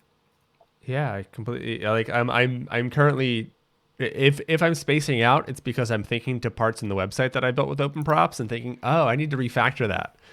Cuz like yeah, this is just a way cleaner, easier way to do the thing that I did that I didn't love, and this seems nicer. So, yeah, that's At the top of open props, let's reload the page and look at that intro hero text animation because that's using open props also. We don't necessarily have to go like look at the styles, but see how supercharged CSS yeah, variables, they each came in with the slide in up. That's just a slide in up in an overflow hidden div with a delay. cool. That's it. Yeah. Easy enough, It's kind but of fun. like awesome Yeah, little easy enough. effect. Yeah, that's really nice. Oh, and dude, the dude, try and zoom in my browser. G. Look, It's got you that can try in descender, browser, my but look at dude. the G. The descender's cut off. Look at the G. Pain. Ooh. Pain. See, it's Ooh. probably a Windows thing. Is really what it is. See, Remind me before we I it mean is. we're not like wrapping up yet or anything, but I just want to make sure that we check out because I know we have Veet fans in the chat, and V does rock. I want to definitely talk about the just in time props and well I mean and open props, but that's what we're talking about. But just kind of want to touch on what this is exactly and because I haven't used that all that much because right now it's not working in Next.js just yet, and that's what I'm building that site in. But I'm excited about that. So we hit animation keyframe effects. That is an awesome built-in kind of thing. Do you want to touch on media queries because this is Yeah, it's just nice. I think this is nice too. So this is again, there's a spec coming for CSS that will allow you to stash custom properties, will allow you to stash media queries in what looks like a custom property. And that's mentioned there in the link. It says to the CSS spec. It's called custom media. And there's a post CSS plugin that allows you to use that right now. And so a little ahead of the spec, I've given this style sheet, which you could probably load up right now just in your browser because it's just some random CSS. But in the future, it will be valid spec compliant CSS, and it'll make it so that you can query your media queries with a nice shorthand, which I think people have been doing in Sass and Stylus for years. And so really, this is just open props saying the open props value here is predefined, easy to use, ready to go properties. And so why not add in media queries as well? And so this is sort of my take over the years of how I've been naming and keep track of these things and try to make them shareable. And so, yeah, we've, medium only. So there's some interesting ones in here. Like we have medium phone, medium and below, and medium and above. I like that they're nice and explicit about whether or not you're targeting the things above the media query or below. So again, with the naming of a value or the naming of a property, we can hone in on its intent. Where like min width 1024 is still really confusing to a lot of people. Like, okay, min width, is that wanting to target things below or is that above above or below 1024? the min width? So it has, this is visible when. Yeah, you have to kind of go through that like logical puzzle game every time. So especially if you're hopping back and forth between them. Like if someone does min, someone does max, I kind of have to go, all right, I'm hopping into a new code base. Which one are they doing? So I tried to make that really obvious here. So there's some sizes. There's also a lot of, in the left there, you can see capability vars and then preference vars. So I'm even helping you move into this sort of modern new media query language that's coming out and giving them nice and easy names for you so that you don't have to remember hover none and pointer course equal very highly likely someone's using touch. Yeah. And I love this. Same thing with a preference quick thing to make reduce motion even easier for people to use. Like when you make these accessibility things easier, it just, it cuts back on not so much the excuses, but it just cuts back on like, I didn't have a chance because I didn't know how, or I didn't see it there, right? Like when you bring that to the forefront, there's a much greater chance that it's going to get used. That's awesome. Yeah, that's a lot of the intent here is it's new to people. So make it nice and easy to use, nice and easy to read so you can share them with others. And so even some of the advanced ones there, like use data okay, so prefers reduced data, which is only behind Chrome and Canary. It's still in the spec and eventually could be valid, and you can style your UIs knowing that the user is in a light data mode. Yeah. Cool. And I thought those media queries were a unique offering. They don't come as part of the default bundle because they're not spec compliant, and most people won't be using post CSS. But if you are, and you like this idea, it's really easy to import. So use the plugin, you can point right to the file and just start using those media queries. And if you use nesting, I find that nesting and this custom media plugin are really nice hand in hand. Got it. Which is probably shown in the demo down underneath these. Is it underneath these vars? Does it show a nesting version? Yeah, it does. Yeah, look. Oh, no, it doesn't. At media dark was not nested. Whatever. Could have been. Oh, got it. Yeah. So because we can't use this yet. So in Next.js, there's like a post CSS thing. I don't have this up and running. I'm not sure if you can have this up and running in Next yet. But I don't. But what I did was I took your size. Oh, I can? Ooh, I might. You have a Discord. Make sure that I drop the link to the Open Props Discord before we finish up. I'll grab an invite before we go. But what I did was I grabbed all the sizes and just made Sass mixins and just do like an @include MD. And I'm trying to just replicate it with with my own thing, just because I like the syntax. I like the way you're doing this. So it's nice. Perfect. Thanks. Yeah. And I have been playing a lot with Next and Open Props because, getting the JIT props plugin to work with official CSS modules is kind of interesting. But they do have a post CSS ecosystem that's strong enough and supportive enough for you to bring in that custom media post CSS plugin and show it the npm file or even just the remote file, and it should tile it all up, ready to go. Awesome. Love hearing that. Cool. I will have to get that going. Do we want to talk about the Normalize file that you have built in here? Sure, we can kind of just briefly go over that because it was part of the question, and it is a unique offering of Open Props. The reason that it's offered is, so again, people like having sane defaults to work with, like you've mentioned that a couple times. Like we saw that the paragraph text had a max width given to it, the paragraph text font size is going to be, anyway, it's something I set as a default value that is nice and legible.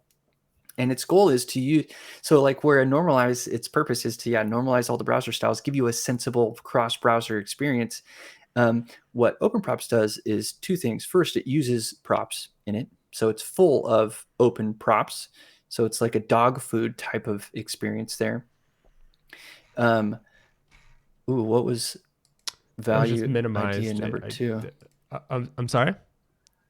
Oh, I'm trying to think of what my value was of number 2 there. I was like, I had 2 value adds to tell you, and then I forgot them. It's in source extra, by the way, if you're going to pull up the source file. Cool. Source extra normalize. And there's normalize. Oh, the other value it adds is dark and light theme. So cool. It does that with the color scheme property, but it also ships with those text 1, text 2, and the surface colors. So you were talking how you liked that naming convention. The normalized file ships with those and then uses those text 1, text 2, and surface colors in the normalized file to facilitate an adaptive normalize. So the normalize that you pull in is light and dark friendly. Cool. That's great. Yeah, just making dark mode even easier. It's like I didn't even realize that you were doing this. It just kind of happened under the hood, and I just appreciated it. So that's well done there, because that's kind of like the best kinds of things, right? Where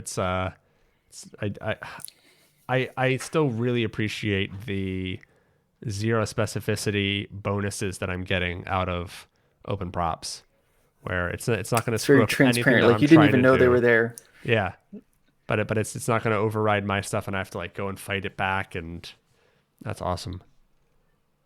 None of that. So yeah, it's helping people kickstart it helps people kickstart an adaptive page using open props. But it does come with one side effect that has been commented in the Discord before, and it's something that I really like working with, is that max line length concept on paragraphs and headers. Right. Since they don't always fill. Yeah, max inline. Yeah, look, the H1s have it, the H3s have it. This is actually a really interesting value prop of open props. Value prop of open props. That's just weird to say. Value proposition of open properties. Yeah. Yeah. Yeah. Oh yeah. It's proposition and properties overloaded. It's those size contents and size header open props. Let's go check those out really quick. They're interesting. And the side effect that they come with is that your paragraph will now maximize itself and not go to the edge of a container, and it'll have margin there instead. And sometimes that confuses people. So is that the sizes bit? Yeah, sizes. So under here, reading content sizes. Okay, so size content 1, 2, 3. Look at it. It's 20 characters, 45 characters, and 60 characters. These are essentially saying people are going to want to read text blocks in a normalized way. So just like you've normalized your sizes, think about all the headers and legible places where you want people to read things, and never put them into an uncomfortably long line length by using the provided properties in open props. So if you have content like paragraphs, block quotes, things like that, use the reading content sizes provided from open props. And then if you scroll down, there's header ones, because headers in like typography land, right, they can get too long and they start to look messy. And so you have headers available for you as well. So if you have like a really good, long, strong sized header, use 3. But if you're using something like in a sidebar and you've got like a little side card, use header 1.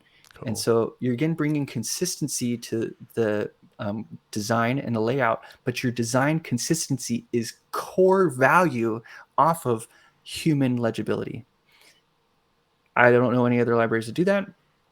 And again, using character is really interesting too, because it's font size contextual and will adapt to the font size that it's being used within. So it's just CSS being super rad, and all I did was give it a nice name. Right, but these are like best practices that you're baking in. Like I've always read these sorts of things and implemented them, like where your line should have like I've heard the 60 character tip or the 65 character, like whatever thing in that range people should use, but to bake it into the framework or apologies on saying framework, but you know what I mean, like Yeah. I know. Well, not in this chat. I've got a really good chat. No one is like, it's a library or it's a meta framework. No one ever does that. But God forbid this ever gets out to the internet, they're going to give it to me. But baking it in and making it like the sensible default is fantastic. Because yeah, I don't love it when I go to like read a blog and I'm doing this right to like it's not a fun reading experience. So Yeah. The OpenProps website is also built on these values also. So like if you look at some of the, well, anyway, we don't have to look at them, but if you just like quick scroll and you look at all the sections where there is content, you'll see that they're blocks, and blocks just fold in next to them. Like that paragraph there and that header, those That's right don't really, yeah, they don't have any line wrap right now, but if they did, they would be consistent with all the other ones. And by using them that way, they're able to stack next to each other. So it's like I have a responsive website that folds content liquid, but within these legible content blocks. And I just find it to be a very modern, content centric. It's like I'm respecting the content and making sure it's more legible above everything else, and then I'll work around these blocks. And I find it to be a really great way to work. But it is a little different than how people usually make a box and shove their text in it, and this is sort of the other way around. It's saying, hey, text, I need you to be read by a human. Here's a healthy legibility size for you. Yeah, no matter where you are. And maybe I'll contain you some more if I need to, but ultimately it's got a good sensible presentation type by default. That's awesome. And our friend George Francis, who I don't think is in the chat, but he would appreciate these blobs. He actually has a title in our Discord of like Blob King or something ridiculous, because I don't know if you know George, but George makes blobs. He earned it. It's very good. He does a great job with the blobs. So he does. Yep. Yeah. I think I'll say something. Yeah, and then the Z index is pretty straightforward. You just give us a few. You don't go wild with it or anything, and then you have an important, which is just great. Is that the maximum kind of number? A joke. It is literally the maximum number. Yeah. Do you know the history there? I don't. I'm curious if you know why it is that. Yeah. The first browser. Well, okay. So, yeah, it dates back really long time ago, and it's essentially the max number that C# or C++ or whatever. It's the maximum integer that you could store in the format that it stored the value in. So it's almost like if you were to go to a database and be like, okay, if I have a type of int, what's the largest int it will accept? That would be your highest z-index value. Oh my God. And this is currently what the browsers are all capped at. That's amazing. That's great history. That is wonderful. Because it's just such a specific number. Like it's, yeah, had to be a thing. That's so funny. Had to be a thing. And I think we did a scrub of the internet where we looked at the highest z indexes, and people passed like nines for like 100 times, like 100 nines. And you're like, well, that doesn't really work, but were you on top? Did you make it? That was a really important thing, Adam. They needed them to see it, okay? But that's why it's kind of a joke there. It says layer important. It's like usually someone's trying to make it important, but the battle, if you're trying that, your battle's probably already lost. So so good. Desperate measures as the class. Yeah. Oh, that's really good. Cool. So I don't know. Yeah. So we touched on the normalize file. You have on here more props that we can touch on. Oh, yeah.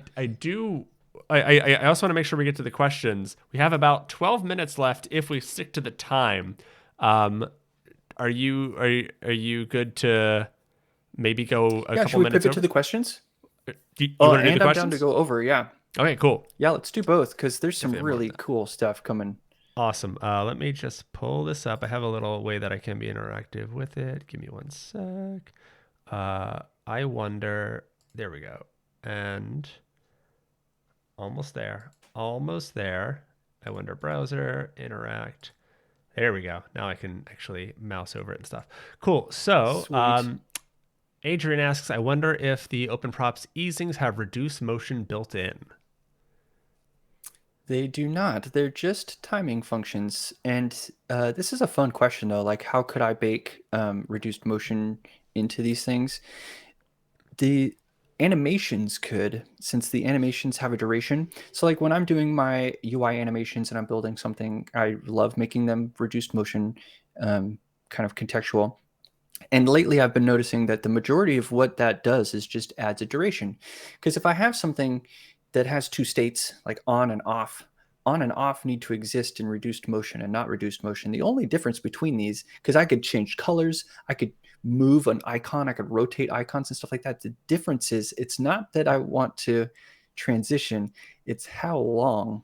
And reduced motion is usually a duration of 0 is a quick way out of that one. And so if I wanted to bake this into the animations, that would mean that the animation props that you use, like fade in or fade out, I would just go remove their duration. So ultimately, I love the way that this is thinking. I'd say maybe even go open up an issue on the Open Props repository and say, hey, could the animations have reduced motion built in? And the answer is probably. I think I could have a duration set to 0 by default for everything but the fade in. Fade in, fade out should not be changed. Those are totally, they don't have motion.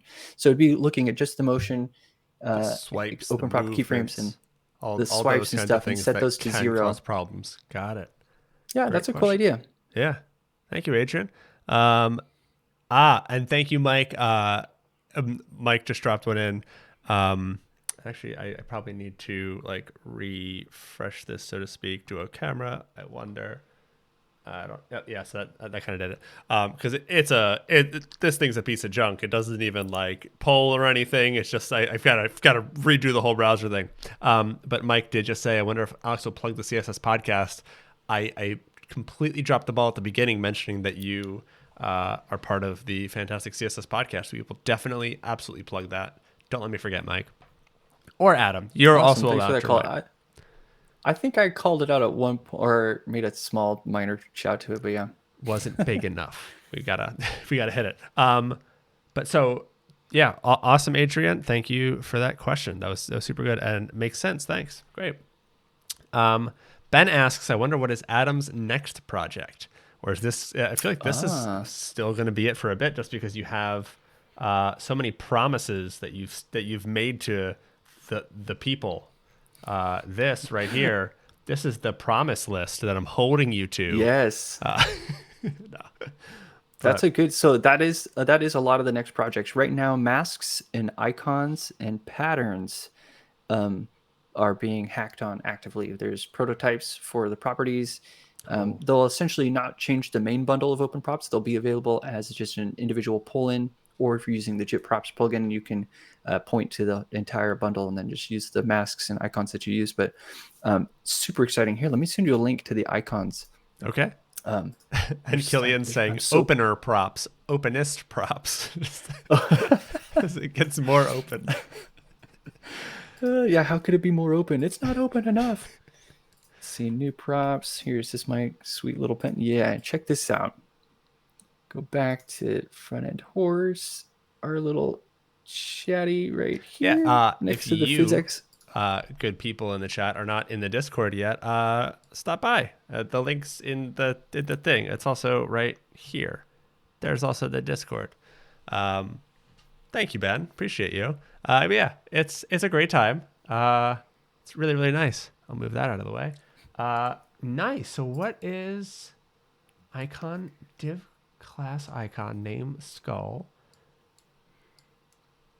Just a file of pointers has a dependency. It's hard to. Oh, okay. So this is just like we're prototyping. Yeah, this. I can talk out. So yeah, we're prototyping it, talking out the pluses and minuses. Yeah.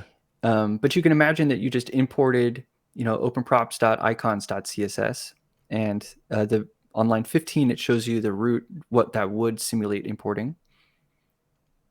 And so this particular prototype is referencing remote SVG, but we have other prototypes where the SVG is inline, so it gets all encoded and tucked into that property.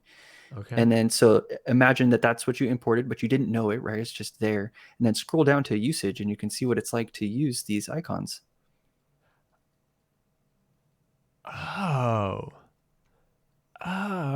and they're masks. They're masks.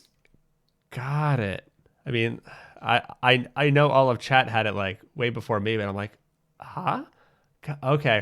I thought we were doing the the font awesome like eye trick thing at first. Yeah, the eye trick or the use trick is a really good one, but you don't see the SVG tag anywhere. Yeah. Yeah. Wow. Okay, that's really cool. Are there? I'm trying to think of like, are there limitations there? Because it's just interesting to have a div as my SVG.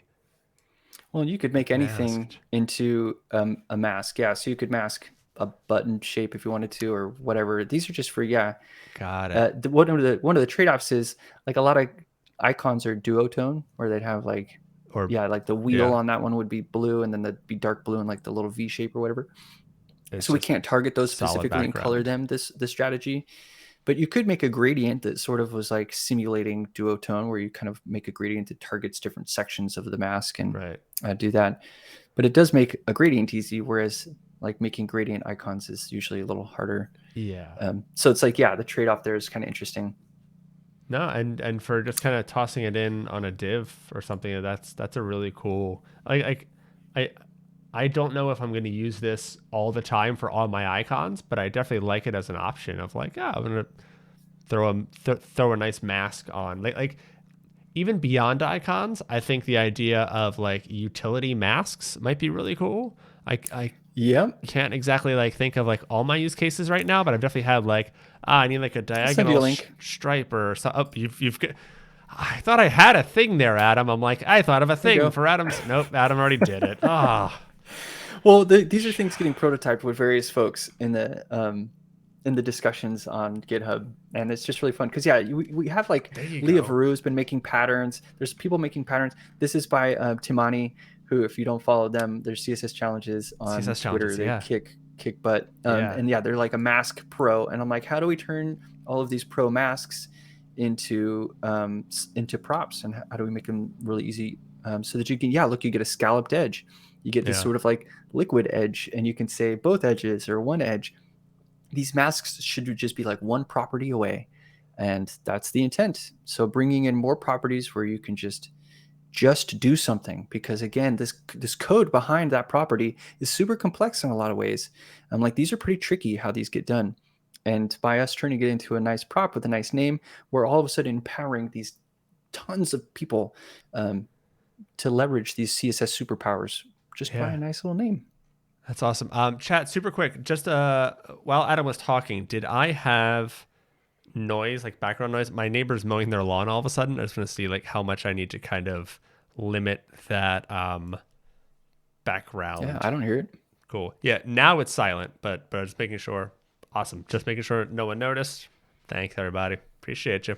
I was supposed to see who's paying attention. To nothing, apparently. But good. Now we noticed. Good.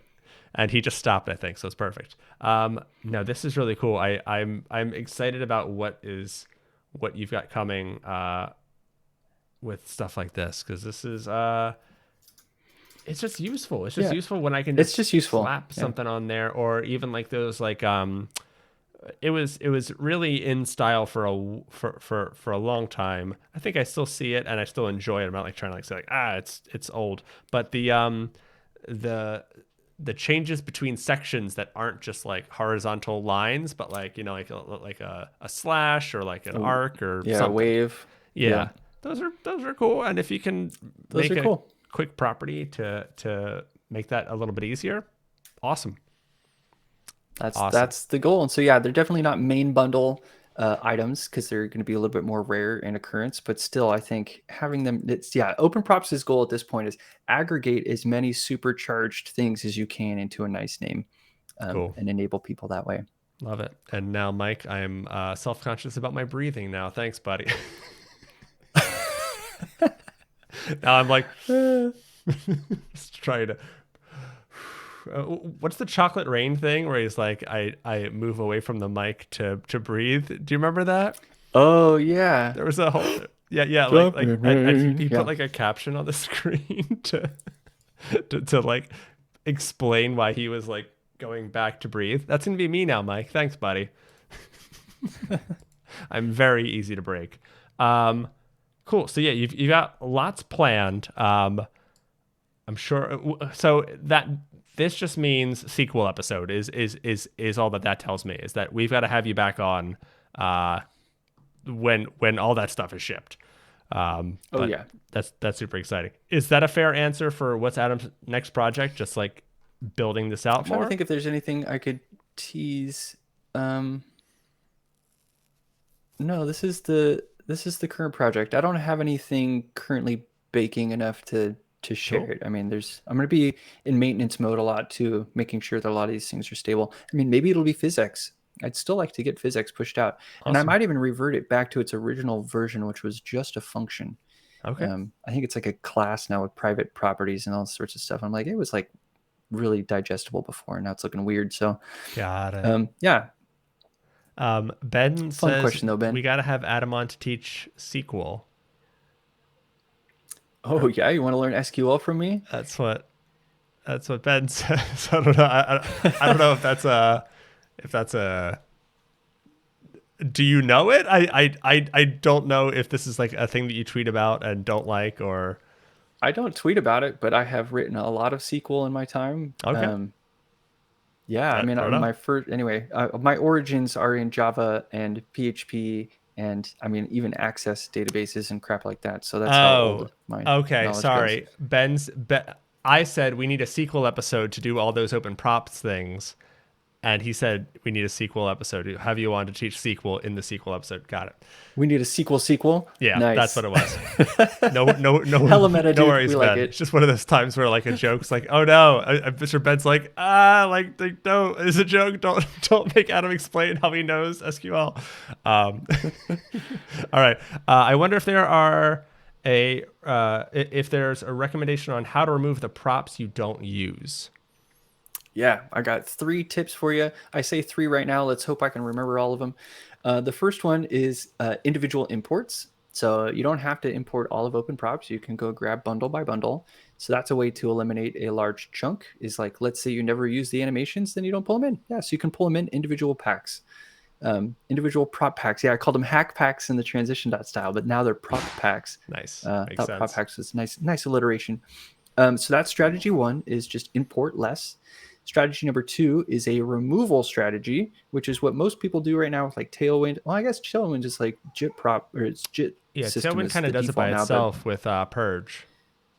Yeah, so Purge is the next technique here. Okay. Purge can find unused custom properties and remove them from your bundle. So that's strategy number 2 is subtractive. So the first one was selective. Number 2 was subtractive. And our third option is additive, where you only add what you used. So it's the opposite of removing what you didn't use. You can only add what you do use, and that's with the JIT props plugin of PostCSS. You can pass all of the open props to this PostCSS JIT props plugin, and JIT props, as you use properties, will put them into your style sheet, therefore making the most minimal of all of the options. Awesome. And again, it's additive as opposed to subtractive. I think an additive workflow is a healthier workflow. It's just less dangerous, less risks to be taken. That makes sense. So great question. Cool. All right. Ed asks, I wonder the first question so the I wonder thing is tacked on, so it doesn't always make sense. That's the first question or concern I had about open props when I first heard of them was some article or something about Google Material using 1,000 CSS variables, which didn't end up serving that well. Is it something we should be concerned about? Awesome. Good question. Okay, so this question is around custom property performance and how many can you have on a page before you start to deteriorate your performance? The answer is a lot. Google Material had way more than 1,000. They had a nasty amount. I think it was up in the 10,000s or something like that. Wow. There's a couple of factors here. So one factor, geez, it's so weird. Sometimes I feel like a Googler that I know things. This is weird. This is like a deja vu moment right now where I'm like, I know the answer to this in like a Google way. Wow, weird. Okay, so yeah, there's like Where a do you few work, factors. by the way? One of the factors I don't is think we touched on that. I work at Google.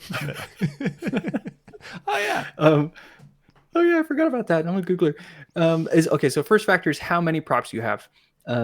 yes, if you have a lot of props, that's a really big dependency graph. And when things get invalidated and have to get redrawn, it has to crawl the graph and make sure things didn't get, it's basically like a big cache check. And the more you have, the more it has to crawl, the longer it can take. So that's one factor.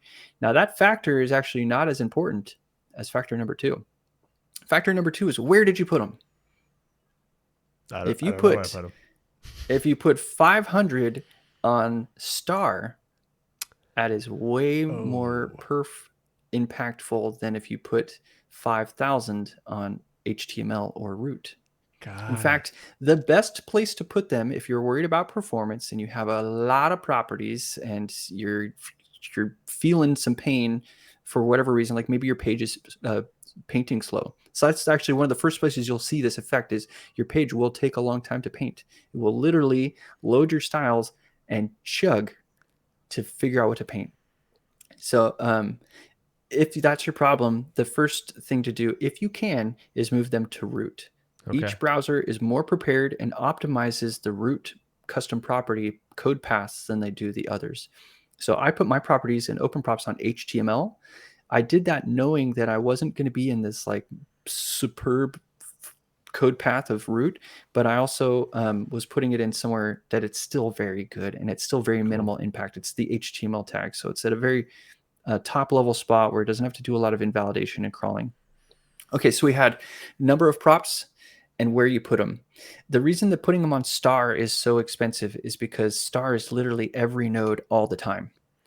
Every element in your page, every time has however many properties you put on star. That can be expensive very quickly. Now, OpenProps does not currently ship anything on star, but it will. And it will do it very selectively. And it will do it selectively so that you can kind of have a hook or a mix-in into modifying a custom property. You have to ship them on star in order to do that. And it's kind of annoying. So anyway, that's the sort of short answer is OpenProps going to be affected by this? Not anytime soon. And even if you pulled in every single one of OpenProps, you're still not going to run into performance issues. Unless you put them all on star, which I wouldn't anyway. Just don't know how you would do that with props. Yeah, you'd have to copy them manually. Why are you doing that? Yeah. So I hope that answered your question, Ed. Yeah, Google Material ran into an issue, and they're a big team with lots more props. They were just trying to abstract themselves into dryness, and they found themselves in perf issues, almost like a monolith versus a bunch of microservices. You can overdo both right there. Makes sense. Yeah, awesome question, Ed. Thank you. Evan, aka Darth Maul, asks, I wonder if everyone works from the same set of design tokens. Do we end up creating a web without character? So this is more like the philosophical question I mentioned earlier. In Bootstrap's heyday, so many sites looked like Twitter because Bootstrap was really Twitter's design system. What's the place for something like OpenProps or MVP.css, and where aren't they appropriate? Nice. Okay, so yeah, does this move us towards a bland web where our creativity has been thwarted with ease of use or something like that? Bootstrap, definitely you could go to a website and know it was Bootstrap, but the opinions of Bootstrap are far more than what OpenProps is. Like OpenProps out of the box doesn't really give you anything. Maybe I think you could recognize the shadows of OpenProps, or maybe you could recognize. Like I feel like people say like, oh, I can spot Tailwind colors. Like I can spot a Tailwind teal now. Is what I've heard people say, but and that's about it. I mean, if you change the font to be your own brand's font, that's another good way to distinguish. Like OpenProps doesn't ship with any fonts; it leans on your system font, so it's pretty unopinionated that way. So yeah, I think this question is more like if a whole bunch of communities started to build around OpenProps and then built UI that started to look the same, and maybe it shipped a UI library, then we might be moving towards like a uniformed web that starts to look the same. But judging by the size of the web today and the pickup speed of OpenProps right now, I think we're pretty far away from OpenProps causing uniformity. Wait for after this episode, Adam. I mean, it's gonna we're giving it the bump, so it's getting the front end horse bump. It's gonna be pretty big. It's gonna be pretty big. To the moon, baby. But yeah, I think that makes sense. Where if this was giving full out components, like some maybe Chakra can, right? So like if it's shipping buttons that already have opinionated styles on it, then you can kind of go like, I recognize that button, right? Like I've seen that button 30 places, but because I still have to Yeah. roll my own button and choose which border radius I want, choose which shadow, choose like I still have to make a lot of choices, but my choices are narrowed. You know, like it's not like the world's my oyster. It's like I have 7 choices instead of a billion choices now. So like that makes it so there's going to be still that variety and that variation, I think. Yeah, and I think also too, just at a high level, because this was a kind of heady question about the web. One of my favorite things about the web is that it's weird. The defaults of it are primitive, ugly, and pretty raw. The materials you get to build with on the web are super raw. And I think that's one of its superpowers is the web is exciting because a URL, you don't know what's at the end of it. It's always new. It's always exciting. It's always weird. It's Always Rick something. Astley. Come on, don't make it sound more. It's always Rick Astley. Oh, that's awesome. And so I think that forever we'll have people racing to build the next factory that can stamp out websites at the speed of light. People can go race all they want, which is to me, they're fighting over who's got the microwavable dinner that people are buying. You can go race to build the microwavable dinner of websites, or you can revel and enjoy some sushi or a dumpling from local restaurants. I don't think those will ever go away. I don't think people are going to stop making weird stuff and stop rolling their things from the base up. And I don't think we could make the web uniformly and boring if we wanted to. That's what native app development is like. And what's funny is even in the native world where you're pretty much given vanilla components that all look the same from the start, what's the first thing a native app developer does?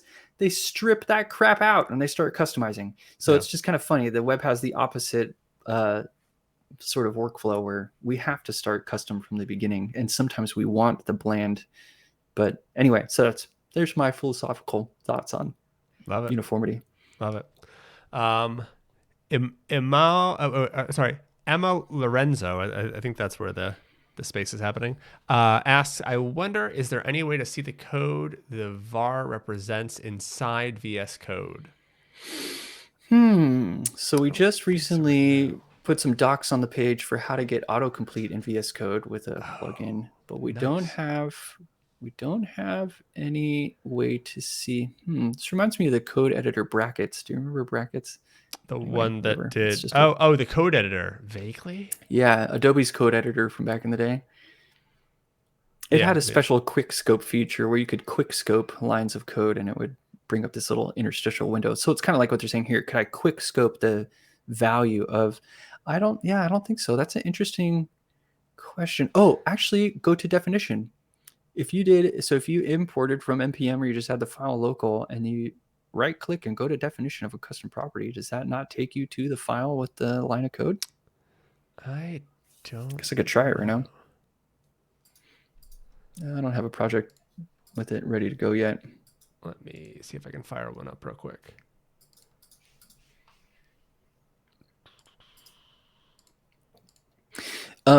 Quick hot tip though is you can't do this in DevTools. So in DevTools you can click like we've kind of already shown in this stream. But if you hover, it will show you also. Got it. So Duo Desktop. I've got one here, and I don't think. Oh, there's an MDN reference for the type. Right, for margin. Yeah, can you right click and go to definition at all, or hold control? Does it turn it into a link? There's go to definition. Yeah. No definition found. So maybe maybe there's a plugin for this sort of thing for like CSS custom properties. I mean, that would be a cool plugin to be able to. Yeah, it's kind of like source mappy in nature, huh? Oh, Ed says, I think Tailwind does show it properties class applies. Yes, I'm about to say that. Tailwind does with the plugin. I think with the plugin, I'm not sure if it works without it. It does let you hover and show what the value is. Nice. But I think it's an extension. So maybe, I mean, honestly, this extension would be more than just an open props extension. It would just be nice to know in general. But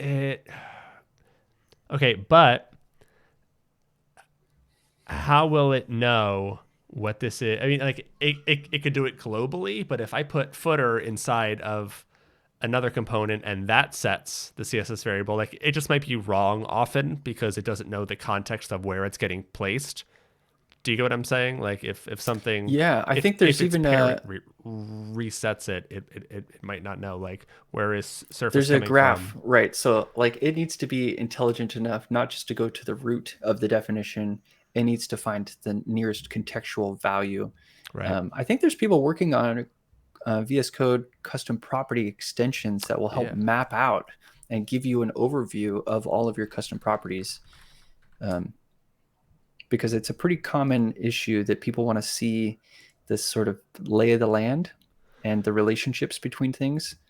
Yeah. Maybe this is it. I don't know.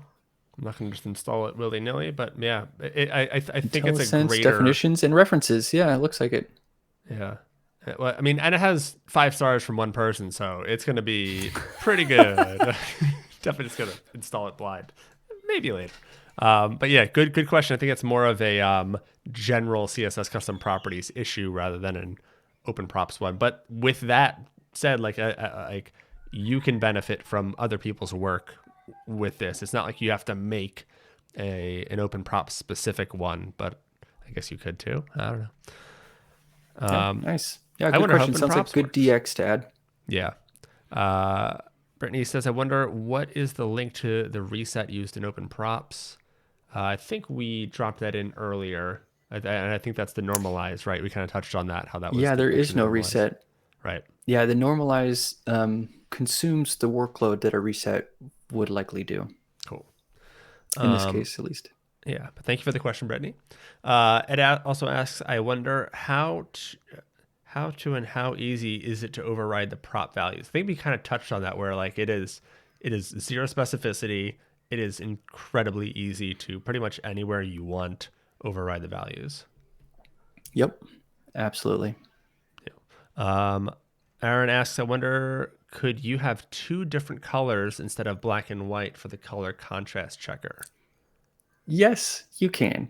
I have tweets all about this function. The color contrast function is magical. So yeah, by default, if you pass it a color, it will just find black or white. But Okay. it takes options. You can pass it a list of colors to contrast against it. So it's always, so yeah, we didn't do the syntax, but the rest of the syntax goes background color or color that you want to contrast against versus. So you'd literally say VS. You'd say cool. var -- BG, like we had in our example, contextual background color, space, versus, space, list of colors, comma separated. That's option 1. And so what that will do is that will find the first color that passes the ratio and use it, or it'll find the most. Sorry, let me correct myself. It finds the most contrasting color from the list and selects it. But if you want to find the first that passes, so like let's say you had a range of blues and you wanted to find which blue was the least amount of contrast to pass the ratio so that you get a nice subtle button relationship of text color and background color, you would say var bg versus list of colors space 2 to space AA or AAA or 2.5 or 4.6 or whatever value it is that you want. And then what it does is it finds the first color that matches that request of parameters. So like that amount of contrast. It's a magical function. That's incredible. And the AA and AAA is the WCAG or however you would say it. Yep. Got it. Okay. Really cool. Yeah, and Ben is very excited for that. That is you should really be. cool. It's an incredible function. And again, you can go play with it in Safari right now. And if you look at my Twitter or look in I have demos, or just send me a DM in open, or like wherever you want to send me a DM, I'll send you links to relative Mail color his syntax house. and to mail house, and I have color contrast demos that they're very, very exciting.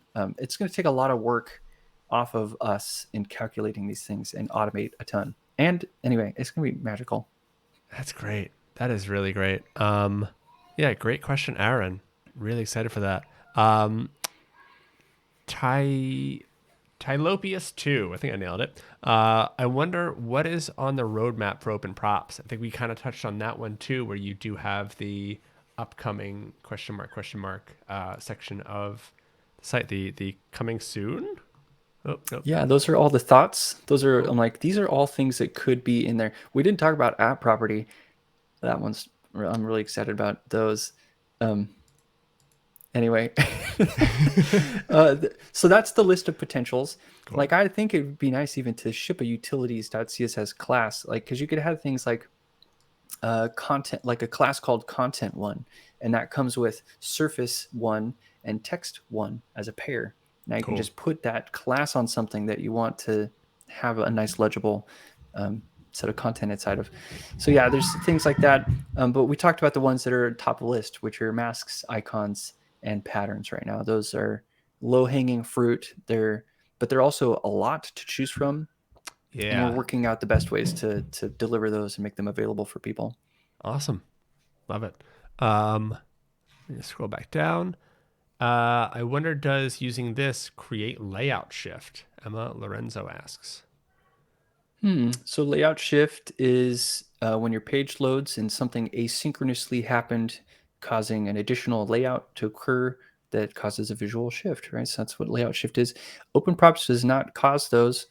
The normalize might have it with its font loading, but that's the system font, so it doesn't need to load a font. It shouldn't shift. Anyway, no, the answer is it shouldn't cause any layout shifts by itself. That would be something you would self-incur due to your waterfall of network loading or other causes. Using CSS Grid can be a good way to get it out of that. But yeah, if you're curious about CLS, your like layout shift score, things like that, there's a lot of good articles on web.dev to help you tackle that issue. But no, I don't think open props out of the box is not going to cause any layout shifts for you. Awesome. And Tylopius2 also asks, I wonder, is there a Tailwind plugin already? A Tailwind plugin already? Oh, yes. Because, yeah, so what's interesting, right, is that Tailwind, one of Tailwind's biggest values is the style sheet that never grows. You just sort of make one and it's atomic and does it. But it has colors and it has sizes and it has things in it. So could you combine them? Could you make a Tailwind that the values are powered by open props? And the answer is yes. Let me see if I can find that repo. Tailwind preset open props. Yep, here it is. Awesome. Sharing that in the chat. So you can see how someone's architecting that right there. Oh, that's really cool. So this like fills the Tailwind config.js with all the open props. Okay, open props preset. Got it. That's really cool. So using the utility classes, so like if that's your thing, but getting the values of open props is kind of. Yep. Got it. I'll drop that. So I guess you would get the just-in-time usage too. So yeah, you get to keep your same syntax, get some different shadows, get some different colors, some different sizes. Awesome. Yeah. And last question, I think, is Ed asks, I wonder why size header 3 is in rem instead of ch. Ooh, okay. Size header 3. Desktop. There's our reading size header. Oh yeah, look, it's 45 rem. I bet you that's a typo. It's a typo. Let's see. Wait, size header. Oh, that's in sizes, not typography. Size header 3. I'm working. Yeah, let's get to the sizes again. Got it. Yeah, 45 rem. Probably. It is currently 45. Oh, it's 45 rem in my code as well. I still think that's a typo. But it can't be 45 characters, is it? I think 45 characters was the intent because, yeah, size header 1 was 20 characters wide. Size header 2 is 25. And that one. Let's see, though.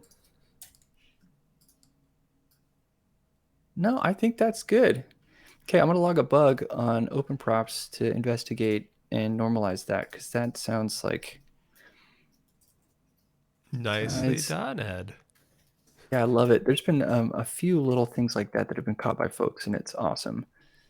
The fact that it's only a few. My gosh, if I put something like this out, it'd just be like, yeah, everything's wrong. It's all wrong. It's hard. I mean, this is all little love nudges until It's solid, right? And that was one of the good things about releasing open props is I had it done for like a month and spent a whole month on just like little fine tuning things and That's getting the cool. site better. And just every day you find something new. So it's nice to slow that down.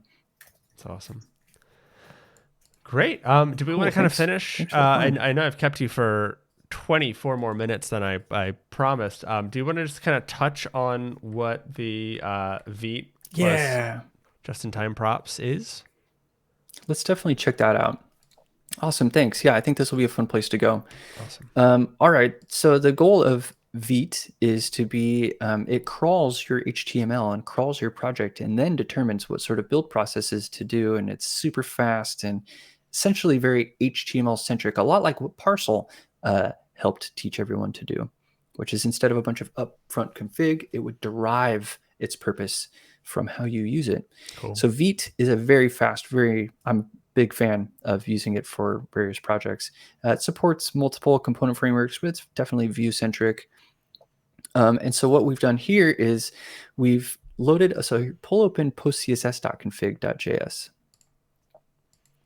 We're using open props in a different way. It's kind of thin. Yeah, it's a little tough. Yeah, it's I don't nice. Struggling because I don't have a default that works here. Oh well. Oh, and the text rendering is Windows, which is kind of thin and crunchy. Yeah. Yeah, sure it's okay. is. Yeah.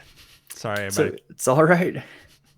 So what's interesting here about the usage? So it's post CSS because we're also going to be including the at media. So just like the custom media we were talking about earlier. And we're going to pull in this plugin that I wrote called Post CSS JIT Props. And JIT stands for just in time, if you haven't heard of that before. And notice the first two imports is the first one is the plugin, Post CSS JIT Props. The second one is Open Props. Now, Open Props, when you load it from Node, is a JavaScript object, not CSS. Okay. So the import syntax is smart enough to know to go get CSS or JavaScript based on who's importing. So just kind of interesting to know. Some intelligence built into the NPM package that way. Nice. And so with open props in one hand, all of them as a JavaScript object ready to go. And that's all of them. And then you have this plugin. The plugin just needs a pool of props. And with that pool, it will keep it in memory. And since it's a post CSS plugin, as you save your file and the file is sent to post CSS and gets broken up and tokenized or whatever, I'm watching for usage of -- variables and the usage of var. And what I go do is I go find the definition for it and I put it into your style sheet on demand. So if we go look at the output of the page here, the Vite plus JIT props, like if we go like just DOM inspect, we'll see that the CSS only has the custom properties that were used. And that's really exciting. So that's that additive style we were talking about earlier. Like people are wondering, how do I use less props or how do I be minimal in my usage? This is one of the best ways because you'll only add the props to your style sheet that that you use. In sources? Yeah, here we could go back to elements and click on index.css there in the styles pane at the bottom right. Should take you there, I think. Nice. And then at the top should be our root. Let me pop this out. Nice. Got it. So looks like it has a whole bunch of stuff we didn't use. I wonder why. Let's see.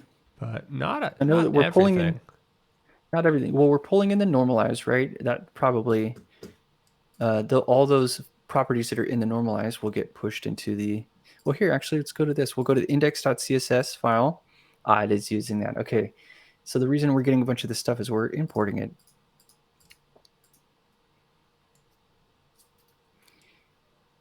Looks like I need to update the demo here to not even do that. Yeah, I just updated the demo. Okay, cool. So we'll get less stuff in here. Should I refresh it? You can if you want, but we're going to go to index.css next and go investigate kind of like what it is and how we got here. Oh, cool. So the line number 3 there says import open props /style, and we don't need that. Okay. Let's go ahead and comment that out because that was importing all of open props, which kind of defeats the purpose of JIT props. Got And it. then below that, we're importing normalize. And so the normalize is, right, we're talking about like font sizes. You can get rid of that too, and that'll get us even more to a minimal baseline. Okay. So we'll probably lose some of the header styles, but otherwise should be fine. Seems like we're good, And unless at this point, we just... I just forked it by accident, but oh well, we're good. Oh, All that's right. okay. So At love this that. point, we Let's see should if it have moves the very header. few props in the output. So let's go check it there. Because no more normalize, no more. That's why we saw the animations we were importing. Look, there it is. Yeah, this is much smaller. Got it. Okay. Yeah, like we Yep, could super cool. And notice the side keyframes are scroll. even there at the bottom for scale down and fade out. Got it.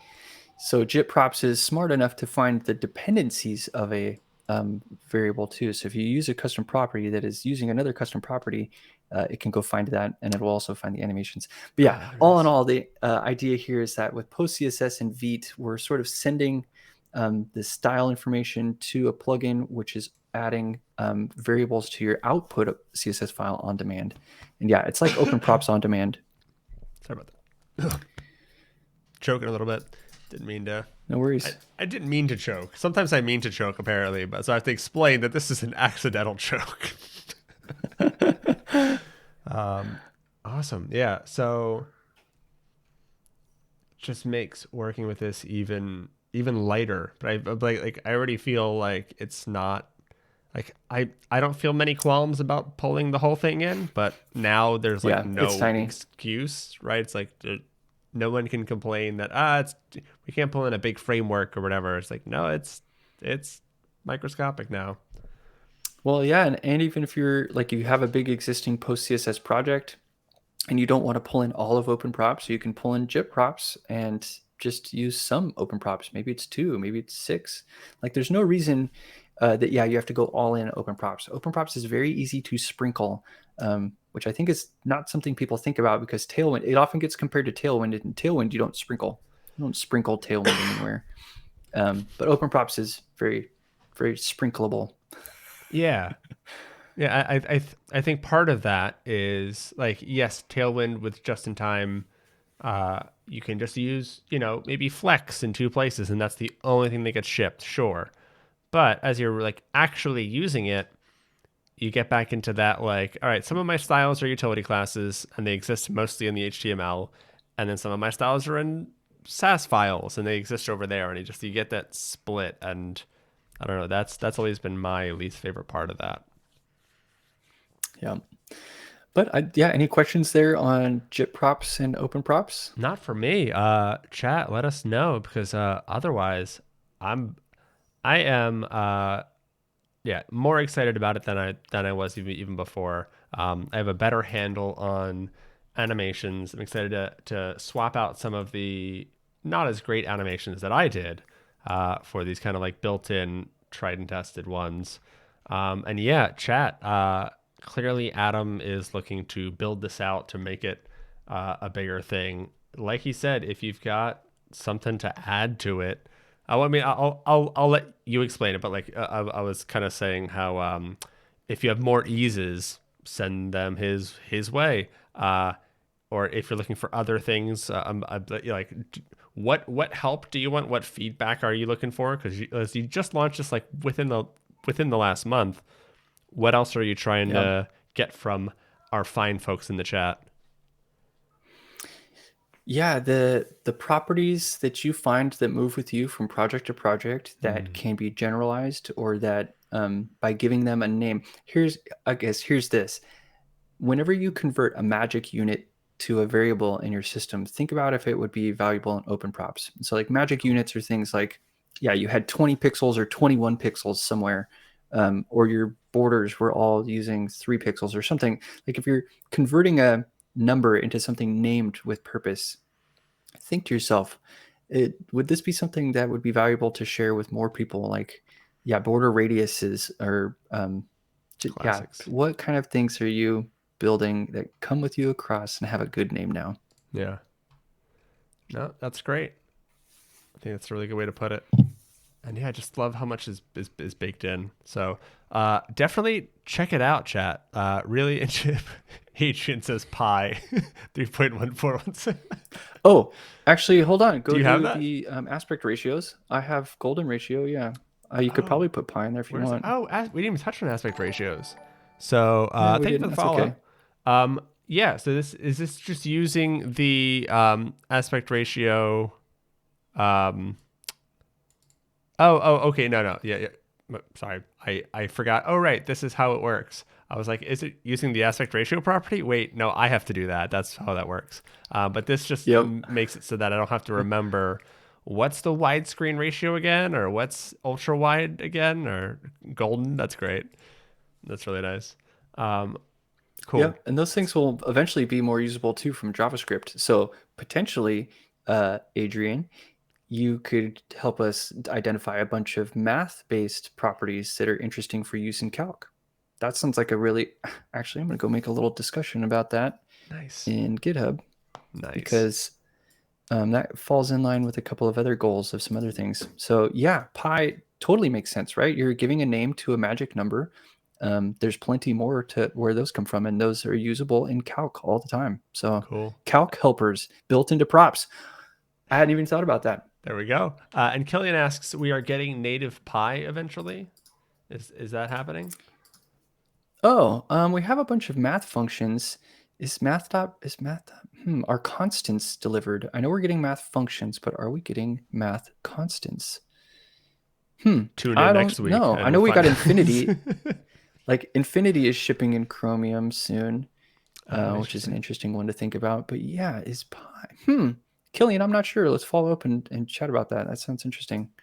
Cool. If that's the case, I won't need to name it, but that's cool if these things can slowly go away out of open props if CSS wants to bring them in native.